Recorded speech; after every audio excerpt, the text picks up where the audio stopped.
The cafe was packed when Rachel walked in, her left hand prominently displayed so everyone could see the ring, my grandmother's ring. She slid into the seat across from me, a smirk playing on her perfectly painted lips. "Thanks for meeting me, Olivia," she said, her voice dripping with false sweetness. "I wanted you to be the first to know Daniel and I are getting married." My stomach churned at the mention of my ex-husband's name, but I kept my expression neutral. Rachel had always been like this, taking everything that was mine from childhood toys to prom dates. But this time she'd gone too far. "Congratulations," I said, wrapping my hands around my coffee cup to stop them from shaking. "I see you're wearing Grandmother Eleanor's ring." She held up her hand, letting the antique diamond catch the light. "Of this old thing. Well, since Daniel helped me contest the will, technically it's mine now, along with the house and the trust fund." Her smile widened. "It's funny how things work out, isn't it?"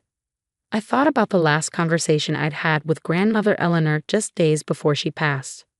We'd been in her study, surrounded by her beloved books and antiques, when she'd handed me an old leather journal. "Keep this safe," she'd whispered, her voice weak but urgent. "Everything you need to know is in here. Promise me to wait until the right moment." I promised, tucking the journal away without reading it. Now, watching Rachel flaunt her stolen inheritance, I wondered if this was the moment Grandmother had been waiting for. "You know what's really funny?" Rachel continued, stirring her latte with obvious pleasure. "How easy it was to convince the lawyers that you were mentally unstable. A few tearful statements from Daniel about your episodes during your marriage, some carefully edited photos." She shrugged. "The judge practically handed everything over." My hands tightened around my cup. The episodes Rachel mentioned were panic attacks I had after discovering Daniel's affairs, including, I now realized, with my own sister. They used my lowest moments against me, twisted my pain into a weapon. "Why did you ask me here, Rachel?" I kept my voice steady, remembering the weight of Grandmother's journal in my bag. "Just to gloat?" "Oh no, dear sister."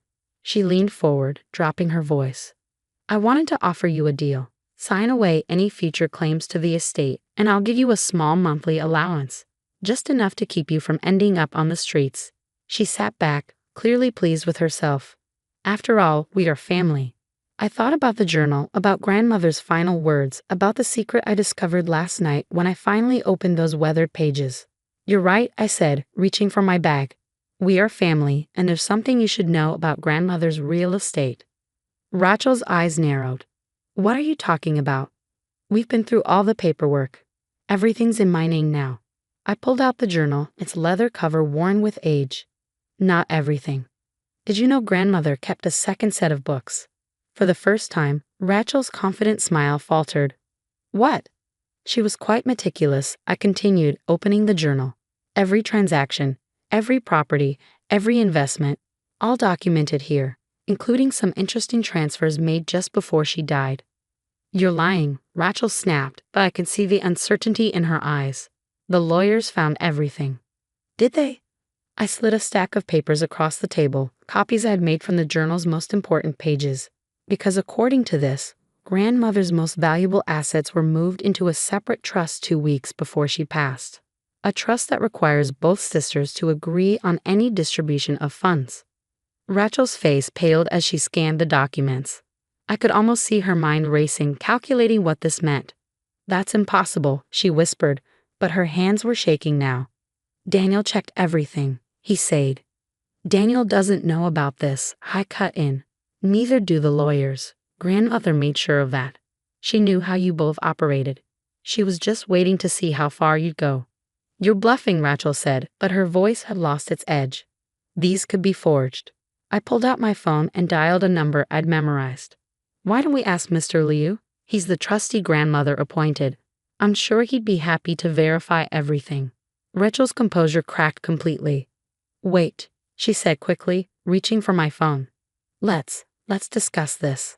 I ended the call before it connected, enjoying the flash of realization in her eyes. "Oh, now you want to talk? What happened to all that confidence from earlier?" "Olivia, please," she said, her voice dropping to a whisper. "You don't understand. Daniel and we've already spent some of the money. We've made commitments." "I understand perfectly," I replied, gathering my things. You and my ex-husband conspired to steal my inheritance by painting me as mentally unstable. You used my trust against me, just like you always have. What do you want? Rachel asked, the question coming out more like a plea than a demand. I stood up, looking down at my sister, really looking at her for the first time in years. Behind the perfect makeup and designer clothes, I saw something I'd never noticed before. Fear. What I want, I said quietly, is for you to think about what's going to happen when Daniel finds out there's no money left to steal. When he realizes that marrying you won't give him access to grandmother's fortune after all. The color drained from Rachel's face. You wouldn't. Wouldn't I? I smiled, remembering all the times she'd taken what was mine, all the times she'd hurt me without consequence. I think it's time for both of you to learn what it feels like to lose everything. I turned to leave, but Rachel's voice stopped me. He'll leave me, she said, her words barely audible. If he finds out about this, he'll leave me. Probably, I agreed, not turning around, just like he left me when he thought something better came along. Funny how history repeats itself, isn't it? As I walked out of the cafe, I could feel Rachel's eyes on me, could almost hear her mind racing to find a way out of the trap she'd set for herself. But this time there was no escape. This time justice would finally be served. The next morning, I woke up to 37 missed calls and dozens of text messages from both Rachel and Daniel. I ignored them all, instead focusing on the next phase of my plan. Grandmother's journal had revealed more than just the secret trust. It had shown me exactly how to dismantle the lies they'd built. I drove to the law offices of Liu and Associates, the leather journal secure in my bag. Mr. Liu, a small man with kind eyes and steel-gray hair, was waiting for me. Miss Olivia, he said, rising from behind his desk. Your grandmother spoke of you often. She would be proud to see you now. I placed the journal on his desk. Did she tell you what they might try to do? He nodded gravely. Eleanor was very perceptive. She knew your sister's nature, and she had concerns about your ex-husband's intentions even before your divorce. That's why she created the second trust. Precisely. He opened a drawer and pulled out a thick folder. Everything of real value, the investment portfolios, the commercial properties, the art collection. It's all here, protected. What your sister and Daniel managed to steal through the courts was essentially a shell. I thought about Rachel's smug face at the cafe, about Daniel's confident testimony painting me as unstable. They don't know they've been playing with an empty hand this whole time. No, Mr. Liu confirmed, a slight smile touching his lips. And now that they've shown their true colors, we can proceed with the rest of Eleanor's plan. My phone buzzed again, Daniel this time. I silenced it without looking at the message. How long before they figure it out? The quarterly statements go out next week. Once they try to access the accounts, Mr. Liu spread his hands. Well, let's just say it will be an enlightening experience. I spent the next few days in careful preparation while Rachel and Daniel grew increasingly desperate in their attempts to contact me. I met with bankers, real estate agents, and investment advisors. Each meeting revealed another layer of grandmother's brilliance. She hadn't just protected her assets. She created a framework for exposing every lie, every manipulation Rachel and Daniel had used against me. The evidence was all there, meticulously documented. On Friday afternoon, my phone rang with an unfamiliar number. Against my better judgment, I answered. Olivia, it was Daniel's mother, Catherine. Please, we need to talk. Rachel's hysterical, and Daniel won't tell me what's going on. I closed my eyes, remembering how Catherine had testified against me during the estate hearing, claiming she'd always known there was something wrong with that girl. I'm sorry, Catherine, I said, not feeling sorry at all. But I think it's best if they explain the situation to you themselves. I'm sure they can tell you all about how they conspired to steal my inheritance. But the money, she started. What about it? They already spent quite a bit, she said, her voice tight with worry. The new house, the cars, the engagement party next week. Olivia, surely we can work something out. I thought about the engagement party they'd planned at the country club, the same club where Daniel and I had gotten married 6 years ago. The irony wasn't lost on me. You know what's interesting, Catherine? When Daniel and I were married, you told me family was everything, that loyalty and honesty were the foundations of a lasting relationship. I paused, letting the words sink in. I wonder what you'll say when you find out how your son and my sister betrayed those values. There was a long silence on the other end of the line. What do you mean? She finally asked. Ask them about the photos they doctored. Ask about the false testimony, the manufactured evidence they used to paint me as unstable. Better yet, ask them about the affair they were having while Daniel and I were still married. I heard her sharp intake of breath. No, she whispered. They wouldn't. They did, I said simply. And now they're about to learn that actions have consequences. After hanging up, I drove to grandmother's house, my house now, though Rachel didn't know that yet. The Grand Victorian stood silent and dignified, its windows reflecting the late afternoon sun. I used my key to enter, breathing in the familiar scent of old books and furniture polish. In the study, everything was exactly as grandmother had left it. Her reading glasses still sat on the desk next to a half-finished crossword puzzle. I ran my fingers along the spines of her beloved books, remembering all the hours we'd spent here together. I miss you, I whispered to the empty room. I wish you could see this. My phone buzzed again. A text from Mr. Liu. Quarterly statements sent. Expect contact within 24 hours. I smiled, settling into grandmother's favorite armchair. The wait wouldn't be long now. Just then, I heard a car screech to a halt outside. Footsteps pounded up the front steps, followed by the sound of someone pounding on the door. Olivia, Rachel's voice, shrill with panic. Open this door right now. We need to talk. I stayed where I was, listening as Daniel's voice joined hers. The accounts are empty, he was saying. Everything's gone. How could this happen? Nothing's gone, I called through the door, loud enough for them to hear. It was never there to begin with. The pounding stopped. A moment of silence, then Rachel's voice again, quieter now.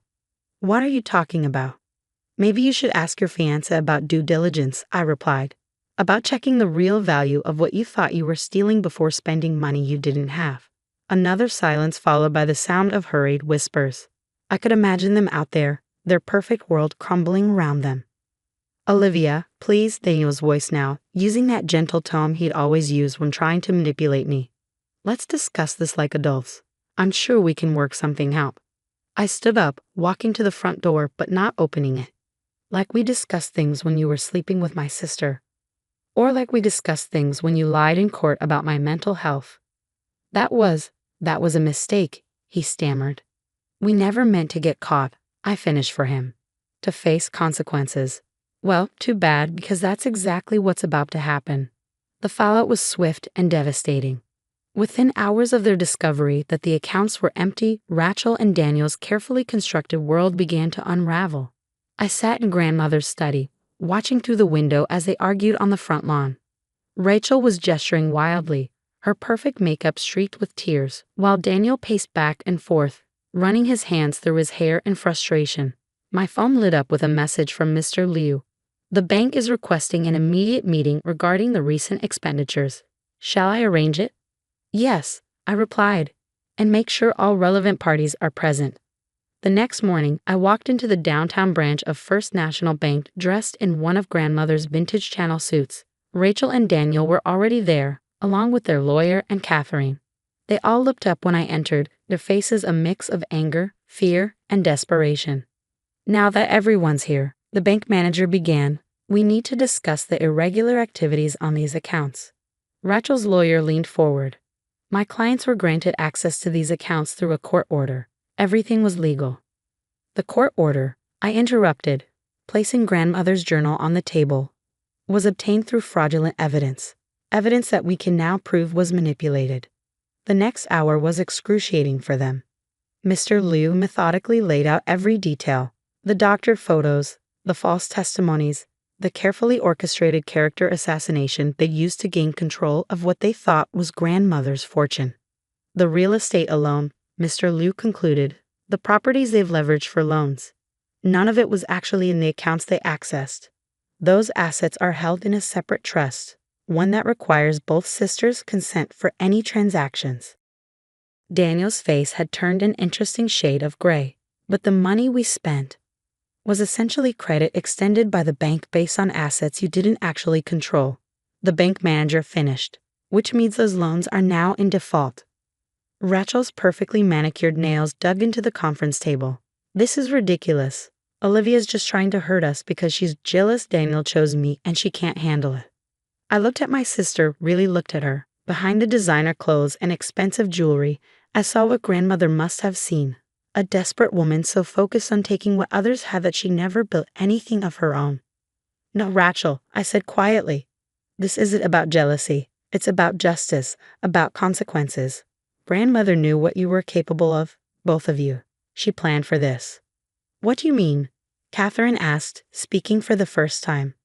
I opened the journal to a marked page. This is grandmother's real will, her real intentions. Everything of value was placed in a trust before she died, with specific conditions. I looked directly at Rachel. She knew you'd try to take it all. She wanted to see what you'd do, how far you'd go. And now what? Daniel demanded. You're going to take everything, leave us with nothing. No, I replied. I'm going to do what grandmother would have wanted. I pulled out a document Mr. Liu had prepared. If you both sign this confession admitting to your fraud and manipulation, the trust will help pay off the debts you've incurred. Rachel's lawyer started to object, but she cut him off. And if we don't sign, then the bank proceeds with fraud charges and all the evidence of your deception goes public. Your choice. The silence in the room was deafening. Catherine was the first to speak. Sign it, she said to Daniel, her voice tight with disappointment. Sign it and be grateful your grandmother's granddaughter has more mercy than either of you deserve. One by one they signed. Rachel's hand shook so badly she could barely write her name. Daniel wouldn't meet anyone's eyes. When it was done, Mr. Liu collected the documents and nodded to me. There's one more thing, I said, standing. The ring. Rachel's hand instinctively covered the diamond, but it belonged to grandmother. It was never hers to take. Slowly, reluctantly, she slipped it off and placed it on the table. I picked it up, feeling its familiar weight. Grandmother told me once that this ring wasn't just about value. I said, turning it in my hand. It was about legacy, about the kind of person you choose to be. She wore it for 50 years, building a life based on integrity and wisdom. You both could have learned from her example. The sound of muffled gasps echoed through the cracked door, shattering the illusion I had clung to for far too long. My heart pounded as I pushed the door open, confronted by the sight that would forever shatter my world. Dean, my husband, entangled with another woman on our marital bed. Avery. Dean's eyes widened in panic as he scrambled to cover his naked form. The disheveled woman beside him mirrored his horror, clutching the sheets to her chest. Nausea churned within me, a tsunami of emotions threatening to drown my senses. Tears burned my eyes, but I refused to let them fall. Not in front of him, not anymore. Who is she? I demanded, my voice trembling with a mixture of rage and anguish. Dean opened his mouth, but the woman beat him to it. I'm so sorry, I didn't know he was married. Her voice quivered with shame. I turned my gaze back to Dean, searching his face for any semblance of remorse or explanation. But all I found was a cold, calculated mask, a facade he had expertly maintained throughout our marriage. How could you? The words escaped my lips, laced with a pain that cut deeper than any physical wound. Dean's expression hardened, all traces of guilt evaporating. This isn't what it looks like, Avery. You need to understand. Understand what? I spat, incredulous. That you've been lying to me since the day we married? That our entire relationship has been a sham? His eyes narrowed, and for a fleeting moment, I caught a glimpse of the true Dean, the one who had been hiding behind his charming smile and empty promises. You knew what you were getting into, he sneered. I needed someone to take care of my mother, and you were convenient. Don't act so surprised. His words sliced through me like a dagger, leaving me reeling. Suddenly, everything made sense. The way he had distanced himself, the countless nights he claimed to be working late, the emotional void that had grown between us. I swallowed hard, fighting back the tears that threatened to betray my resolve. In that moment, a newfound strength surged within me, a determination to break free from the chains of this toxic marriage. You're right, Dean, I said, my voice steadier than I expected. I did know what I was getting into, but I also thought there was a chance for us to build something real, something based on love and trust. Clearly, I was wrong. I turned on my heel, pausing at the doorway. Don't worry, I'll take care of your mother. It's the least I can do for the woman who deserves far better than a son like you. With those words, I walked away, leaving behind the shattered remnants of a life I had once believed in. But as the door closed behind me, I felt a weight lifted from my shoulders, the weight of a lie I had been living for far too long. The path ahead was uncertain, but one thing was clear. The illusion had crumbled, and it was time to face the harsh reality of my marriage. In the days that followed, I found solace in the company of the one person who needed me most, Meredith. Dean's mother had been the initial reason I accepted his proposal, but over time, she had become more than just a patient to me. Our bond transcended the confines of a caregiver's duty, blossoming into a genuine connection forged by the cruelty of her son's neglect. As I tended to Meredith, her moments of lucidity revealed glimpses into Dean's past that shook me to my core. The man I had once known was nothing but a facade, meticulously constructed to hide his true nature, a selfish, manipulative being who would stop at nothing to secure his own comfort. He was always a difficult child, Meredith whispered one afternoon, her frail hand clutching mine with surprising strength, so consumed by his own desires, never thinking about the consequences of his actions. I listened intently, my heart aching for the woman who had endured the burden of raising such a callous son. "He's draining my accounts, you know," she continued, her eyes filled with a rare clarity. "Slowly but surely, he's taking everything I've worked so hard for." My blood boiled at the revelation, but before I could respond, Meredith fixed me with a determined gaze. "We have to stop him, Avery. He can't be allowed to get away with this." In that moment, a spark ignited within me, a fierce determination to protect Meredith and ensure that Dean faced the consequences of his actions. We began to devise a plan, a secret pact sealed by the bond we had forged through adversity. As the days turned into weeks, our scheme took shape. I used my medical expertise to gather evidence of Dean's neglect, meticulously documenting every instance of his absence and disregard for his mother's well-being. Meredith, in her moments of clarity, revealed the intricate details of the family's finances, exposing Dean's underhanded dealings and illegal siphoning of funds. "He thinks he's so clever," Meredith would say, a glint of triumph in her eyes. "But we'll show him. We'll make sure he gets what he deserves." And in those moments, I saw a strength in Meredith that I had never witnessed before, a resilience born from years of enduring her son's cruelty. It was a strength that fueled my own resolve, a fire that burned brighter with each passing day. As our plan solidified, I couldn't help but marvel at the irony of our situation. Dean had brought me into his life as a means to an end, a convenient caretaker to ease his burden. But in doing so, he had unwittingly forged a bond that would ultimately lead to his downfall.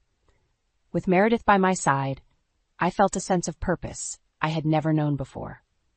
The path ahead was fraught with challenges, but one thing was certain: we would not rest until Dean faced the consequences of his actions, and karma had its say. Meredith's health had been deteriorating rapidly, her moments of lucidity becoming increasingly scarce. It pained me to witness her decline, but our shared determination burned brighter than ever before. One evening, as I tended to her, Dean barged into the room, his usual air of indifference replaced by an unsettling look of determination. "Mother, we need to talk," he announced, his tone leaving no room for argument. Meredith regarded him with a weary gaze, her once vibrant eyes dulled by the relentless progression of her condition. "What is it, Dean?" she asked, her voice frail yet laced with a hint of defiance. Dean shifted his gaze towards me, his lips curling into a condescending sneer. "Leave us, Avery. This is a family matter." I opened my mouth to protest, but Meredith beat me to it. "Avery stays," she insisted, her grip tightening around my hand. "Whatever you have to say, you can say in front of her."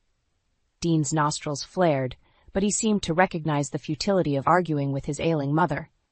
"Very well," he conceded through gritted teeth. "I think it's time we discussed your living arrangements." A chill ran down my spine as the implication of his words sank in. Meredith must have sensed it too, for her expression hardened, her frailty momentarily overshadowed by a steely resolve. "What are you suggesting, Dean?" she demanded, her voice trembling with barely contained emotion. "I've found a wonderful nursing home," Dean began, his tone sickly sweet. "A place where you'll receive round-the-clock care without the burden of staying in this house." My heart pounded in my chest as the true nature of his plan became clear. He intended to strip Meredith of her dignity, her independence, and ultimately her assets. "You can't be serious," I blurted out before I could stop myself. Meredith has made it abundantly clear that she wants to remain in her home, surrounded by her familiar belongings. Dean shot me a withering glare, his false veneer of concern slipping to reveal the cold, calculating man beneath. "This isn't your decision, Avery," he spat. "Meredith is my mother, and I'll do what's best for her." Meredith's grip tightened around my hand, and I could feel her trembling with a mixture of fear and anger. In that moment, our unspoken pact solidified. We would not let Dean strip away her autonomy without a fight. "I'm not going anywhere," Meredith declared, her voice resonating with a strength I had seldom witnessed. "This is my home, and you have no right to take it away from me." Dean's face contorted with rage, his carefully constructed facade crumbling before our eyes. "You ungrateful old woman," he snarled, taking a menacing step forward. Without hesitation, I placed myself between him and Meredith, my body shielding her from his wrath. "That's enough, Dean," I warned, my voice trembling with barely contained fury. "You've made your intentions clear, and we won't stand for it." A tense silence hung in the air, the weight of our shared defiance palpable. Dean's eyes narrowed, his jaw clenched with barely restrained anger, but in that moment I knew we had struck a blow. A crack in his armor that would ultimately lead to his undoing. As he stormed out of the room, I turned to Meredith, our eyes locking in a silent vow. The stakes had been raised, and there was no turning back. We would see this through to the bitter end, no matter the cost. In the wake of Dean's outburst, a newfound sense of urgency propelled our plan forward. We both knew that his threats were not to be taken lightly, and time was of the essence if we were to secure Meredith's well-being and expose his true nature. I channeled my energy into gathering every shred of evidence that could be used against him. With meticulous care, I documented each instance of neglect, every missed appointment, and every callous remark that had fallen from his lips. Meredith, in her moments of clarity, provided invaluable insights into the family's financial records, revealing the breadcrumbs of Dean's deceit. "He thinks he's being so clever," she would say, her eyes alight with determination. "But we'll show him. We'll make sure everyone knows the truth."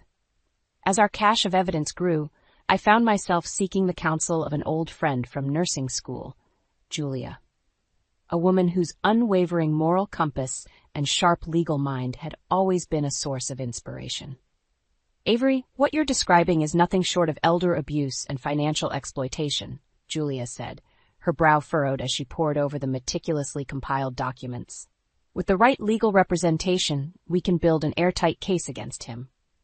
Her words fueled my determination, and together we began laying the groundwork for a legal battle that would shake the foundations of Dean's carefully constructed facade.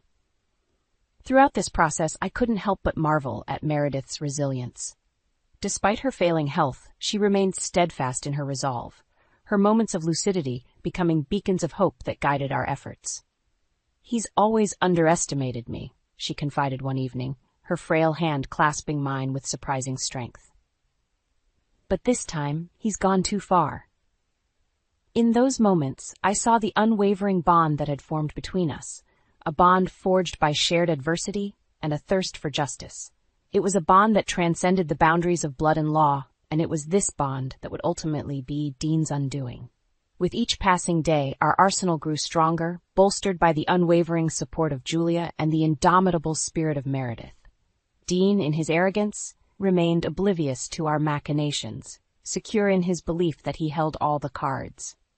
Little did he know that the tables were turning, and the very woman he had sought to exploit, the woman he had dismissed as a mere caretaker, would be the one to unravel the web of lies he had so carefully woven. As the pieces fell into place, a sense of anticipation bubbled within me. The road ahead was fraught with challenges, but I knew that with Meredith by my side and the weight of evidence on our side, we would emerge victorious. Dean's reign of cruelty and deceit was drawing to a close, and soon the scales of justice would tip in our favor, delivering the comeuppance he so richly deserved. The tension in the air was palpable as the day of reckoning drew near. Meredith's health had taken a turn for the worse, her moments of lucidity becoming increasingly fleeting. It was a brutal reminder of the urgency that fueled our mission. "We can't wait any longer," Julia said, her voice hushed as she pored over the meticulously compiled evidence. "If we don't act soon, Dean might succeed in his plan to commit Meredith to that nursing home. Her words sent a chill down my spine, solidifying my resolve. We had come too far to let Dean's cruelty triumph. With careful planning and precision, we orchestrated our escape, a final act of defiance against Dean's machinations. Under the guise of a medical emergency, I arranged for a discreet transport to whisk Meredith away to a secure location far from Dean's reach. The night before our departure, I sat by Meredith's bedside, her frail hand clasped in mine. Her eyes, though dulled by the relentless progression of her condition, shone with a fierce determination that belied her fragile state. "We're almost there, Meredith," I whispered, my voice thick with emotion. "Soon you'll be safe, and Dean will face the consequences of his actions." A faint smile tugged at the corners of her lips, her grip tightening ever so slightly around my fingers. "I know, my dear," she rasped, "and when this is all over, we'll finally be free." Her words resonated deep within me, echoing the shared yearning for a future untainted by Dean's cruelty. It was a future that had once seemed like a distant dream, but now it was within our grasp. The following morning, I steeled myself for the final act. As the transport team arrived, I busied myself with the pretense of a medical emergency, meticulously staging the scene to sell our ruse. Dean burst into the room, his face contorted with a mixture of concern and annoyance. "What's going on?" he demanded, his gaze flickering between Meredith's still form and the flurry of activity around her. "Your mother's condition has taken a turn," I said, injecting just the right amount of urgency into my voice. "We need to get her to the hospital immediately." For a fleeting moment, I thought I saw a glimmer of genuine concern in Dean's eyes, but it was quickly overshadowed by his ever-present selfishness. "Fine, fine," he muttered, waving us off with a dismissive gesture. "Just make sure she's taken care of." Little did he know that those words would come back to haunt him. As the transport team whisked Meredith away, I couldn't help but steal one last glance at Dean, his oblivious form already retreating into the depths of the house. A sense of triumph coursed through my veins, tempered by the knowledge that the true battle was yet to come. With Meredith safely ensconced in our secure location, I turned my attention to the final piece of our plan, a meticulously crafted letter detailing Dean's transgressions in explicit detail. Copies were dispatched to key relatives and authorities, setting the stage for the reckoning that was to come. As I sealed the last envelope, a sense of finality washed over me. The die had been cast, and there was no turning back. But for the first time in years, I felt a glimmer of hope, a belief that justice would prevail, and karma would finally catch up to Dean. The calm before the storm had passed, and now the true battle was about to begin. The days following our escape were a whirlwind of activity, as the wheels of justice began to turn. Relatives and authorities, alerted by our meticulously crafted letters, descended upon the situation with a sense of urgency. It was only a matter of time before Dean realized that his carefully constructed world was crumbling around him. True to form, he showed up at our secure location unannounced, his face twisted into a mask of rage. I had been expecting his arrival, and yet the sight of him still sent a chill down my spine. "Where is she?" he snarled, his eyes wild with fury. "Where have you taken my mother?" I met his gaze with a steely resolve, refusing to cower in the face of his wrath. "Meredith is safe," I said, my voice steady and unwavering. "Safe from you and your selfish schemes." Dean's nostrils flared, and for a moment I thought he might lunge at me. But then a sickening smirk spread across his face, and he let out a humorless chuckle. "You think you've won, don't you?" he sneered. "You and that doddering old fool plotting against me like some twisted fantasy." I fought back the urge to strike him, my hands clenched into fists at my sides. "It's over, Dean," I said through gritted teeth. "We know everything, the financial exploitation, the neglect, the lies. You've lost." His eyes narrowed and he took a menacing step forward. "You'll never prove anything," he spat. "Without my mother's testimony, you have nothing." In that moment, a familiar voice cut through the tension. "I wouldn't be so sure about that, son." Meredith, frail but resolute, emerged from the shadows, her eyes burning with a fierce determination that belied her fragile state. Dean's jaw dropped, his composure crumbling as he took in the sight of his mother, defiant and unwavering in her support of me. "Mother, what are you doing?" he stammered, his arrogance giving way to a flicker of uncertainty. Meredith met his gaze head-on, her voice steady and unwavering. "I'm doing what I should have done years ago, Dean," she said. "I'm putting an end to your cruelty and deceit." Before Dean could respond, the sound of approaching sirens filled the air, signaling the arrival of the authorities. Julia had been true to her word, coordinating a swift and decisive response to our call for justice. Dean's eyes darted around in panic, his carefully cultivated facade crumbling before our eyes. "This is insane," he muttered, his words laced with desperation. "You'll all pay for this." But his threats rang hollow, as the officers burst through the door, their stern expressions leaving no room for negotiation. As they read him his rights and placed him under arrest, I couldn't help but feel a sense of vindication wash over me. The man who had so callously manipulated and exploited us was finally facing the consequences of his actions. Meredith's hand found mine, her grip surprisingly strong despite her frailty. "It's over," she whispered, her eyes glistening with unshed tears. "We did it." In that moment, the weight of our shared struggle lifted, replaced by a profound sense of relief and triumph. The road ahead was still fraught with challenges, but for the first time in years I felt a glimmer of hope, a belief that justice would prevail and karma would have its say. As Dean was led away in handcuffs, his defiant glare burned into my memory, a stark reminder of the battles yet to come. But I knew, with Meredith by my side, we would face those battles head-on, armed with the strength of our bond and the conviction that righteousness would triumph over cruelty. The confrontation had been won, but the war was just beginning. The days leading up to the trial were a whirlwind of activity, as our legal team worked tirelessly to assemble the damning evidence against Dean. The weight of his crimes was staggering. Financial exploitation, elder abuse, and a litany of other offenses that painted a picture of a man consumed by greed and selfishness. As I sat in the courtroom, surrounded by the solemn faces of the jury, I couldn't help but steal a glance at Dean. His once confident demeanor had been replaced by a sullen, hollow expression, a far cry from the arrogant man who had so brazenly exploited his own mother. Meredith, her strength bolstered by the unwavering support of our legal team, took the stand with a grace and determination that belied her frailty.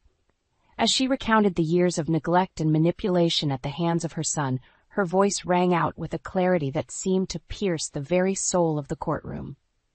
"He was always a difficult child," she said, her gaze unwavering as she locked eyes with Dean. "But I never imagined he would stoop so low as to exploit his own mother's illness for personal gain." Dean's jaw clenched, his eyes narrowing into a defiant glare. But Meredith remained steadfast, her words carrying the weight of a lifetime of pain and disappointment. "I trusted him," she continued, her voice thick with emotion. "I trusted him to care for me, to honor the sacrifices I made as a mother. But instead he saw me as a means to an end, a source of wealth and convenience to be exploited." The courtroom fell into a hushed silence, the gravity of Meredith's testimony hanging heavily in the air.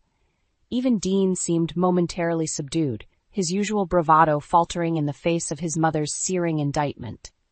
As the trial progressed, the weight of the evidence against Dean became insurmountable. Financial records, witness testimonies, and a mountain of documentation painted a damning portrait of a man driven by greed and manipulation. Throughout it all, Dean maintained a veneer of defiance, lashing out at the prosecution and attempting to discredit the testimony against him. But his efforts were futile, his desperate attempts to cling to control only serving to further underscore the depth of his depravity. In the end, the verdict was unanimous, guilty on all counts. As the judge handed down Dean's sentence, a hush fell over the courtroom. For years he had operated under the delusion that his actions would go unchecked, that he could exploit and manipulate without consequence. But in that moment, the reality of his crimes came crashing down upon him, his facade of entitlement and arrogance stripped away to reveal the pathetic, desperate man beneath. As the bailiffs led him away, his eyes met mine for a fleeting moment, and in that instant, I saw a glimmer of something I had never witnessed before. Fear.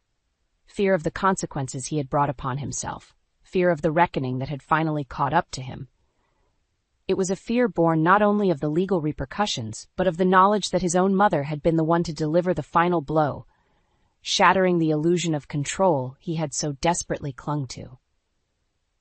In the aftermath of the trial, Meredith and I found solace in the knowledge that justice had been served. The weight of Dean's cruelty had been lifted, and a newfound sense of freedom washed over us. As we embraced, tears of relief streaming down our faces, I couldn't help but marvel at the strength of the bond we had forged, a bond that had withstood the tempest of Dean's manipulation and emerged victorious. "We did it," Meredith whispered, her eyes shining with a clarity I had seldom witnessed. "We showed him that karma always wins in the end." In that moment, I understood the true power of our shared journey, a journey that had transcended the boundaries of family and circumstance, forging an unbreakable bond rooted in love, resilience, and an unwavering belief in the triumph of justice over cruelty. As we looked ahead to the future, unburdened by the specter of Dean's malice, I knew that our bond would endure. A testament to the indomitable spirit that had carried us through the darkest of times, and a beacon of hope for all those who dared to stand against the forces of greed and exploitation. Karma had spoken, and in its wake a new chapter was about to begin. The aftermath of Dean's sentencing was a whirlwind of activity, as Meredith and I set about reclaiming the life that had been so cruelly disrupted by his greed and manipulation.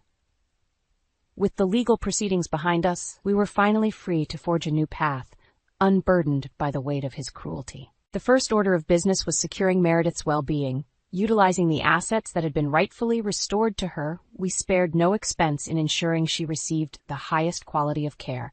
A team of dedicated professionals was assembled, and a state-of-the-art home health setup was established, complete with around-the-clock nursing and all the amenities necessary to provide Meredith with the comfort and dignity she deserved. As the weeks passed, I witnessed a remarkable transformation in Meredith. The cloud of fear and uncertainty that had once hung over her seemed to lift, replaced by a newfound sense of peace and contentment. Her moments of lucidity became more frequent, and in those precious instances, the true depth of her resilience shone through. "Look at us, Avery," she would say, her eyes sparkling with a mixture of joy and disbelief. "Who would have thought that we'd come out on the other side of this, stronger than ever?" Her words never failed to fill me with a sense of awe and admiration. This woman, who had endured the unimaginable betrayal of her own son, had emerged from the ashes of that trauma with a grace and fortitude that humbled me to my core. As for Dean, his name became a taboo subject in our household. The mere mention of him carried the weight of 1,000 wounds, a reminder of the pain and suffering he had inflicted upon us. In those rare moments when his specter loomed, Meredith would simply shake her head, a sad smile playing upon her lips. "He made his choices," she would say, her voice tinged with a hint of pity, "and now he has to live with the consequences." It was a sentiment that resonated deeply with me, a testament to the power of karmic justice and the indomitable strength of the human spirit. In the months that followed, our bond only grew stronger, forged in the fires of our shared struggle and tempered by the triumphs we had achieved together. We became more than just caretaker and patient. We were family, bound by a love and respect that transcended blood ties. As Meredith's health stabilized, we began to explore the world beyond the confines of her home, venturing out on small excursions that filled us both with a sense of wonder and freedom. Every outing was a celebration, a reminder of the precious moments we had fought so hard to reclaim. On one such outing, as we strolled through a beautiful park, Meredith paused, her gaze fixed on a family playing nearby. A wistful smile tugged at her lips, and she turned to me, her eyes shining with a depth of emotion that took my breath away. "This is what it's all about, Avery," she said softly. "These moments, these precious flashes of joy and love, that's what makes life worth living." In that instant, I understood the true weight of her words. Our journey had been fraught with pain and heartache, but it had also forged an unbreakable bond, a testament to the power of love and resilience in the face of adversity. As we continued our walk hand in hand, I couldn't help but a sense of profound gratitude wash over me. The road had been long and arduous, but we had emerged victorious, our spirits tempered by the fires of our shared struggle. And in that moment, I knew that no matter what challenges lay ahead, we would face them together, united by a bond that could never be broken. A bond forged in the crucible of karma's reckoning and strengthened by the indomitable spirit that had carried us through the darkest of times. The future stretched out before us, a tapestry of endless possibilities, and as we looked ahead, I saw not just a new beginning, but a life filled with hope, love, and the unwavering belief that justice would always prevail over cruelty. For in the end, karma had spoken, and its voice would echo through the ages, a testament to the enduring power of righteousness and the indomitable strength of the human spirit. With a devious smile, I disabled the security system at Nathan and Elise's house. A simple trip under the guise of a neighborly visit, yet harboring sinister intentions. I let myself in, relishing the opportunity to unravel the peace in their perfect little world. "Arya, what a surprise!" Elise greeted me, her smile tightening ever so slightly. "Hello, dear," I replied, feigning warmth. "I was in the neighborhood and thought I'd drop by." Nathan emerged, his brow furrowed as he sensed the tension in Elise's voice. "Everything okay?" "Of course," I assured him, patting his arm in mock affection. "Just catching up with my daughter." The lies rolled off my tongue with ease, concealing the bitterness that had festered for years. Sweet, naive Elise, convinced her life was finally on track with Nathan and their son Leo. How little she knew of the darkness I intended to unleash. Leo bounded in, interrupting our strained exchange. "Grandma!" he exclaimed, running into my embrace. I held him tightly, a twisted sense of love mingling with my resentment. This innocent child would soon bear witness to the consequences of his father's hubris. "Why don't we have some lemonade?" Elise suggested, her voice strained. As we settled in the living room, I surveyed their modest abode, a far cry from the opulence I had envisioned for my daughter, all because of Nathan and his feeble aspirations. "So, how's the business going?" I inquired, a serpent smile playing on my lips. Nathan's expression darkened. "We've hit a few snags, but nothing we can't overcome." "I'm sure," I replied, my tone dripping with false concern. "You know, there are always alternative routes to financial stability." Elise tensed, recognizing the familiar glint in my eye. "Mother, please don't start." "I'm simply offering my guidance, dear," I countered, feigning innocence. "After all, a little darkness might light up the truth." Nathan frowned, oblivious to the underlying threat in my words. Elise, however, paled, her eyes pleading for me to stop. But I had no intention of relenting. Not until I had torn down the illusion of happiness they clung to so desperately. "Arya, I think it's best if you leave," Nathan stated firmly, his patience wearing thin. I rose, my smile unwavering. Of course, I wouldn't dream of overstaying my welcome. As I stepped out, I cast one final glance at the fractured family, reveling in the knowledge that this was merely the beginning. The darkness I had unleashed would consume them, and Elise would have no choice but to return to my embrace. A sinister chuckle escaped my lips as I whispered, "Let the games begin." In the weeks that followed my visit, cracks began to show in Nathan and Elise's once perfect life. A few anonymous calls questioning the integrity of Nathan's business partner were all it took to plant the seeds of doubt. "This is the third complaint this month," Nathan grumbled, tossing the phone aside in frustration. "What's going on?" Elise frowned, her brow furrowed with concern. "Derek wouldn't do anything underhanded. You've known him for years." "I thought so too, but these allegations..." Nathan trailed off, running his hands through his hair. Sensing an opportunity, I chimed in with feigned sympathy. "You know, in situations like these, it's best to explore all options, even if it means considering the unthinkable." Elise shot me a warning look, but I pressed on undeterred. "Have you thought about diversifying your investments? A little risk could yield substantial rewards." "Mother, please," Elise snapped, her patience wearing thin. "We're not going to jeopardize our financial security on some harebrained scheme." But the seed of doubt had been planted, and I could see the gears turning in Nathan's mind. A few days later, my phone rang with the call I'd been anticipating. "Arya, it's me."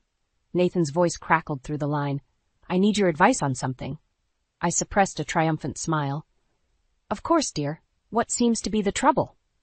Nathan hesitated, his words laced with uncertainty. "It's about the business. With all these rumors surrounding Derek, I've been thinking about protecting our assets."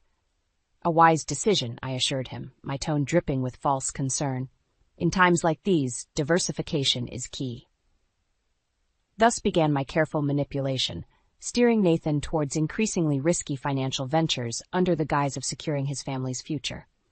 All the while, I fanned the flames of suspicion surrounding Derek, driving a wedge between him and my naive daughter. "He's been acting strange lately," I whispered to Elise one day, my voice laced with faux worry. "Secretive phone calls, unexplained absences. I'm just concerned for you and Leo." Elise's eyes widened, and I could see the doubt taking root. "You don't think?" "I'm not accusing anyone, dear," I backpedaled, feigning innocence. "But it's better to be cautious, isn't it?"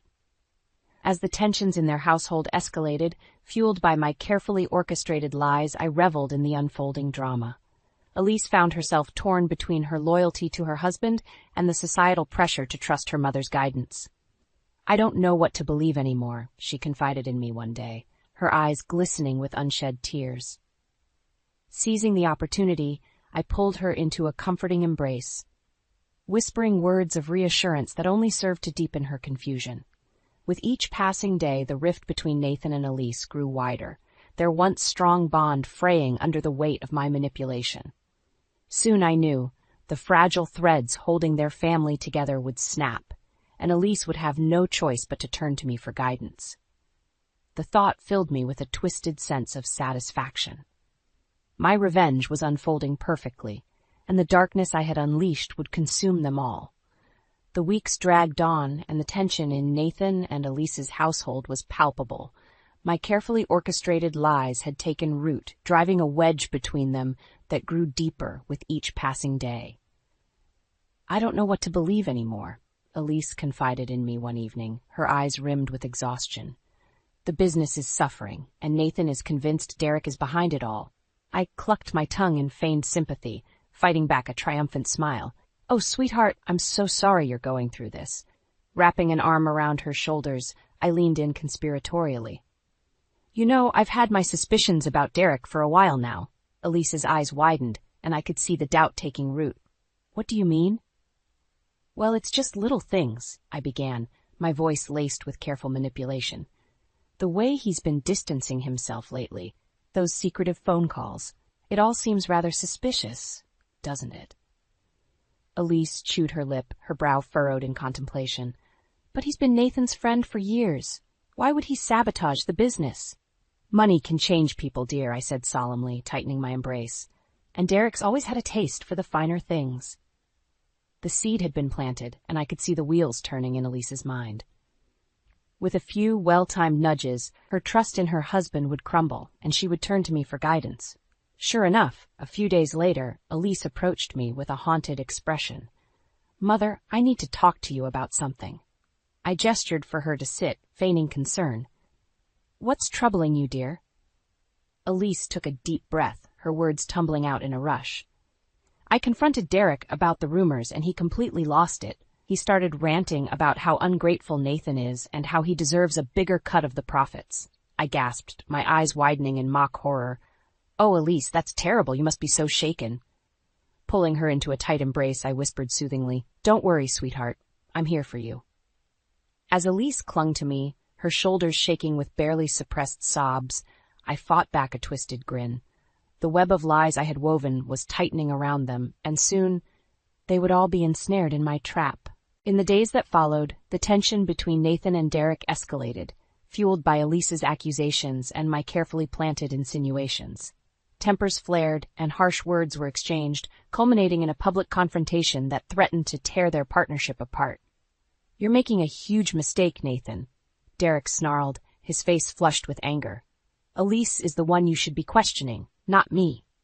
Nathan's jaw clenched, his eyes flickering towards Elise, who stood by my side, her expression a mix of guilt and uncertainty. "Don't listen to him, dear," I murmured, squeezing her hand reassuringly.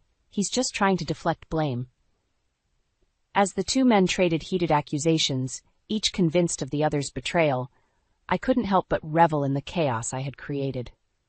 The once unbreakable bond between them was shattering before my very eyes, and Elise was caught in the crossfire, torn between her loyalty to her husband and the societal pressure to trust her mother's guidance.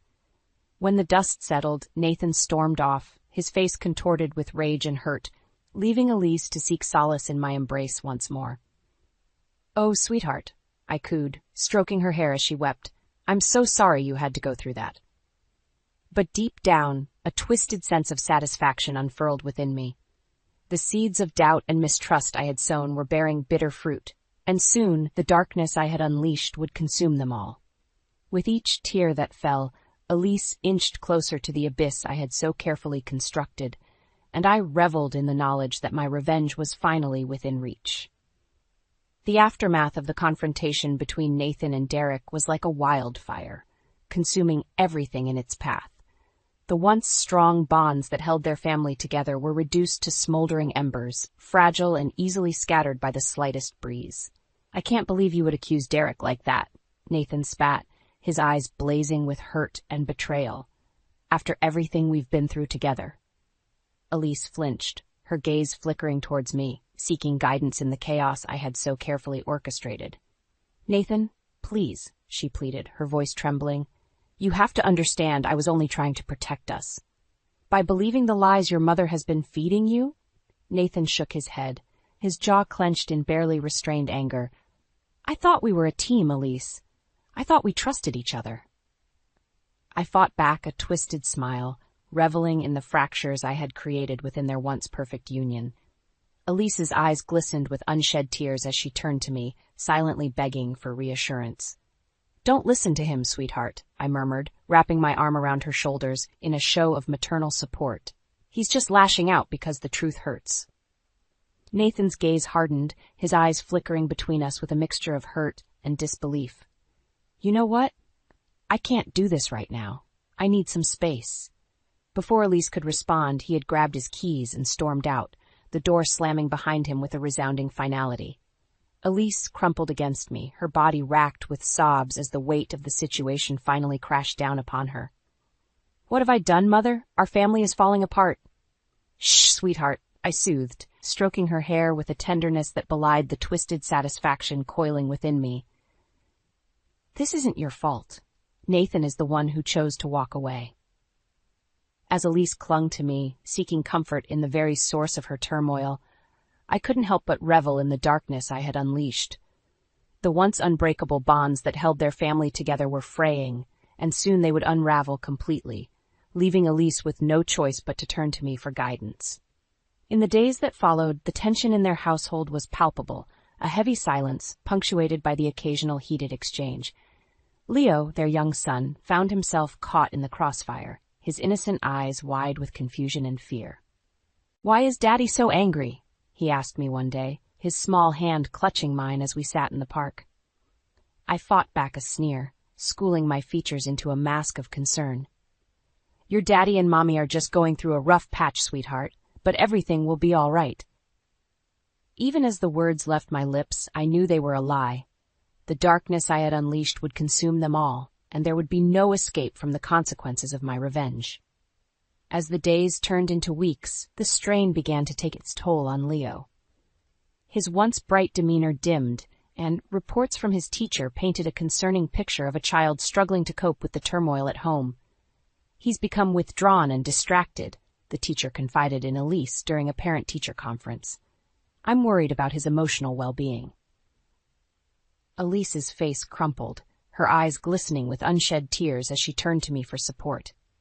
"Oh, Mother, what have I done? This is all my fault."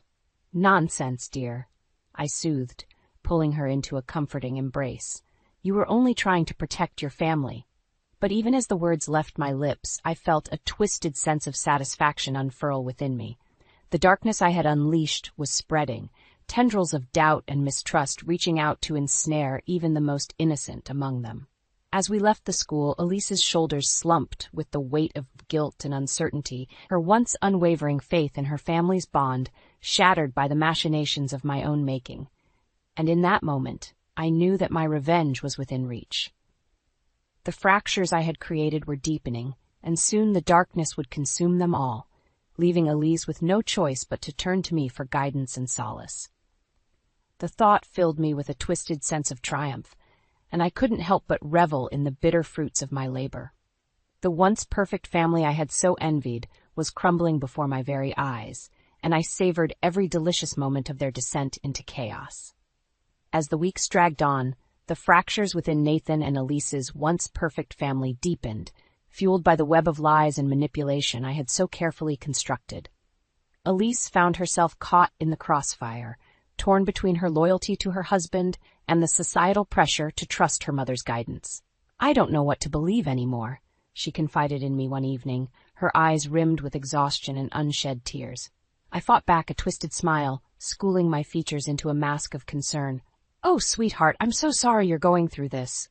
Wrapping an arm around her shoulders, I leaned in conspiratorially. "You know, I've had my doubts about Nathan's business partner for a while now." Elise's brow furrowed, and I could see the doubt taking root in her mind. "What do you mean, Mother?" "Well, it's just little things," I began, my voice laced with careful manipulation. "The way he's been distancing himself lately, those secretive phone calls, it all seems rather suspicious, doesn't it?" Elise chewed her lip, her gaze flickering towards the framed family photo on the mantelpiece, a relic of happier times. "But Derek has been Nathan's friend for years. Why would he sabotage the business?" "Money can change people, dear," I said solemnly, tightening my embrace. "And Derek's always had a taste for the finer things." As the seed of doubt took root, I could see the wheels turning in Elise's mind. With a few well-timed nudges, her trust in her husband would crumble, and she would turn to me for guidance, seeking solace in the very source of her turmoil. Sure enough, a few days later, Elise approached me with a haunted expression. "Mother, I need to talk to you about something." I gestured for her to sit, feigning concern. "What's troubling you, dear?" Elise took a deep breath, her words tumbling out in a rush. "I confronted Derek about the rumors, and he completely lost it. He started ranting about how ungrateful Nathan is and how he deserves a bigger cut of the profits." I gasped, my eyes widening in mock horror. "Oh, Elise, that's terrible. You must be so shaken." Pulling her into a tight embrace, I whispered soothingly, "Don't worry, sweetheart. I'm here for you." As Elise clung to me, her shoulders shaking with barely suppressed sobs, I fought back a twisted grin. The web of lies I had woven was tightening around them, and soon they would all be ensnared in my trap. However, even as I reveled in the chaos I had created, a small part of me couldn't help but wonder if I had taken things too far. Elise's anguish was palpable, and the pain etched on her face tugged at the fringes of my conscience, a reminder of the bond we once shared. But those fleeting moments of doubt were quickly overshadowed by the burning desire for revenge that consumed me. Nathan had taken my daughter from me, robbing me of the control and influence I had once wielded over her life. And for that, he would pay. As the days passed, Elise's suspicions towards her husband deepened, fueled by my carefully planted insinuations and the whispers of doubt that had taken root in her mind. She began to question every move Nathan made, every decision he took, until the once unbreakable trust between them lay shattered at our feet. "I can't do this anymore, Mother," she confided in me one evening, her voice trembling with anguish. "I feel like I don't even know my own husband anymore." Seizing the opportunity, I pulled her into a comforting embrace, whispering words of reassurance that only served to deepen her confusion. "It's going to be all right, sweetheart. I'm here for you no matter what." But even as the words left my lips, I couldn't deny the twisted sense of satisfaction that unfurled within me. The darkness I had unleashed was spreading, tendrils of doubt and mistrust reaching out to ensnare even the strongest of bonds. And in that moment, I knew that my revenge was within reach. The fractures I had created were deepening, and soon the darkness would consume them all, leaving Elise with no choice but to turn to me for guidance and solace. The thought filled me with a twisted sense of triumph, and I couldn't help but revel in the bitter fruits of my labor. The once perfect family I had so envied was crumbling before my very eyes, and I savored every delicious moment of their descent into chaos. Little did I know, however, that the very darkness I had unleashed would soon come back to haunt me, casting its shadow over my own life in ways I could never have foreseen. As the weeks dragged on, the fractures within Nathan and Elise's once perfect family deepened, fueled by the web of lies and manipulation I had so carefully constructed. Little did I know, however, that the very darkness I had unleashed would soon come back to haunt me, casting its shadow over my own life in ways I could never have foreseen. It all began with a single phone call, the shrill ring piercing the silence of my living room like a knife. "Hello?" I answered, my voice laced with a false sweetness that had become second nature. "Arya, it's Nathan." His tone was clipped, devoid of the warmth I had grown accustomed to hearing. "We need to talk." A frisson of unease rippled through me, but I quickly schooled my features into a mask of concern.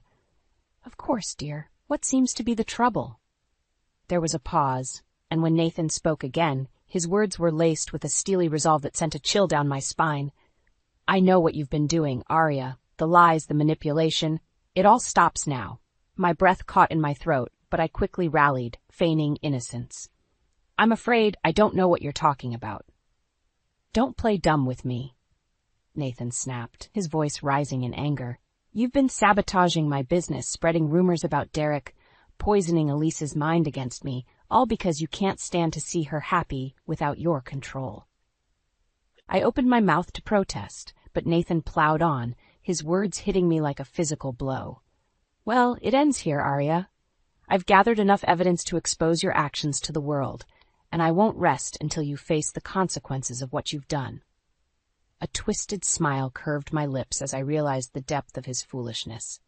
"You think you can take me on, Nathan? You're gravely mistaken." "We'll see about that," he growled, and the line went dead. In the days that followed, Nathan's threats proved to be more than idle words.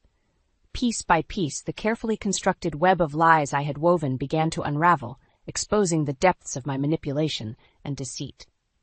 Elise, her eyes wide with disbelief and hurt, confronted me, her voice trembling with barely restrained anger. "How could you, Mother? How could you do this to me, to our family?" I opened my mouth to deny the accusations, but the words died on my lips. As Nathan and Derek strode into the room, their expressions grim. "It's over, Arya," Nathan stated, his jaw set in a hard line. "We have all the evidence we need to expose your actions to the world." In that moment, the gravity of my actions crashed down upon me, and I felt a strange sense of resignation wash over me. The darkness I had unleashed had consumed me, leaving me vulnerable and exposed. "You'll never understand," I spat, my voice dripping with venom. "You took my daughter away from me, Nathan. You robbed me of the control and influence I once had over her life." Elise recoiled as if struck, her eyes glistening with unshed tears. "Is that what this was all about, Mother? Power and control?" I met her gaze, unflinching. "You were mine, Elise, and I couldn't stand to see you slip through my fingers." The words hung heavy in the air, a bitter testament to the depths of my twisted obsession. Nathan and Derek exchanged a knowing glance, their expressions hardening with resolve. "It's time for you to face the consequences of your actions, Arya," Nathan stated, his voice leaving no room for argument. In the days and weeks that followed, my world crumbled around me. The evidence of my misdeeds was laid bare for all to see, and the once revered matriarch found herself ostracized and scorned by the very community she had once ruled. Legal battles ensued, leaving me bound by court orders and financial penalties, a mere shadow of the formidable force I had once been. And through it all, Elise's gaze remained haunted, her trust in me irreparably shattered by the depths of my betrayal.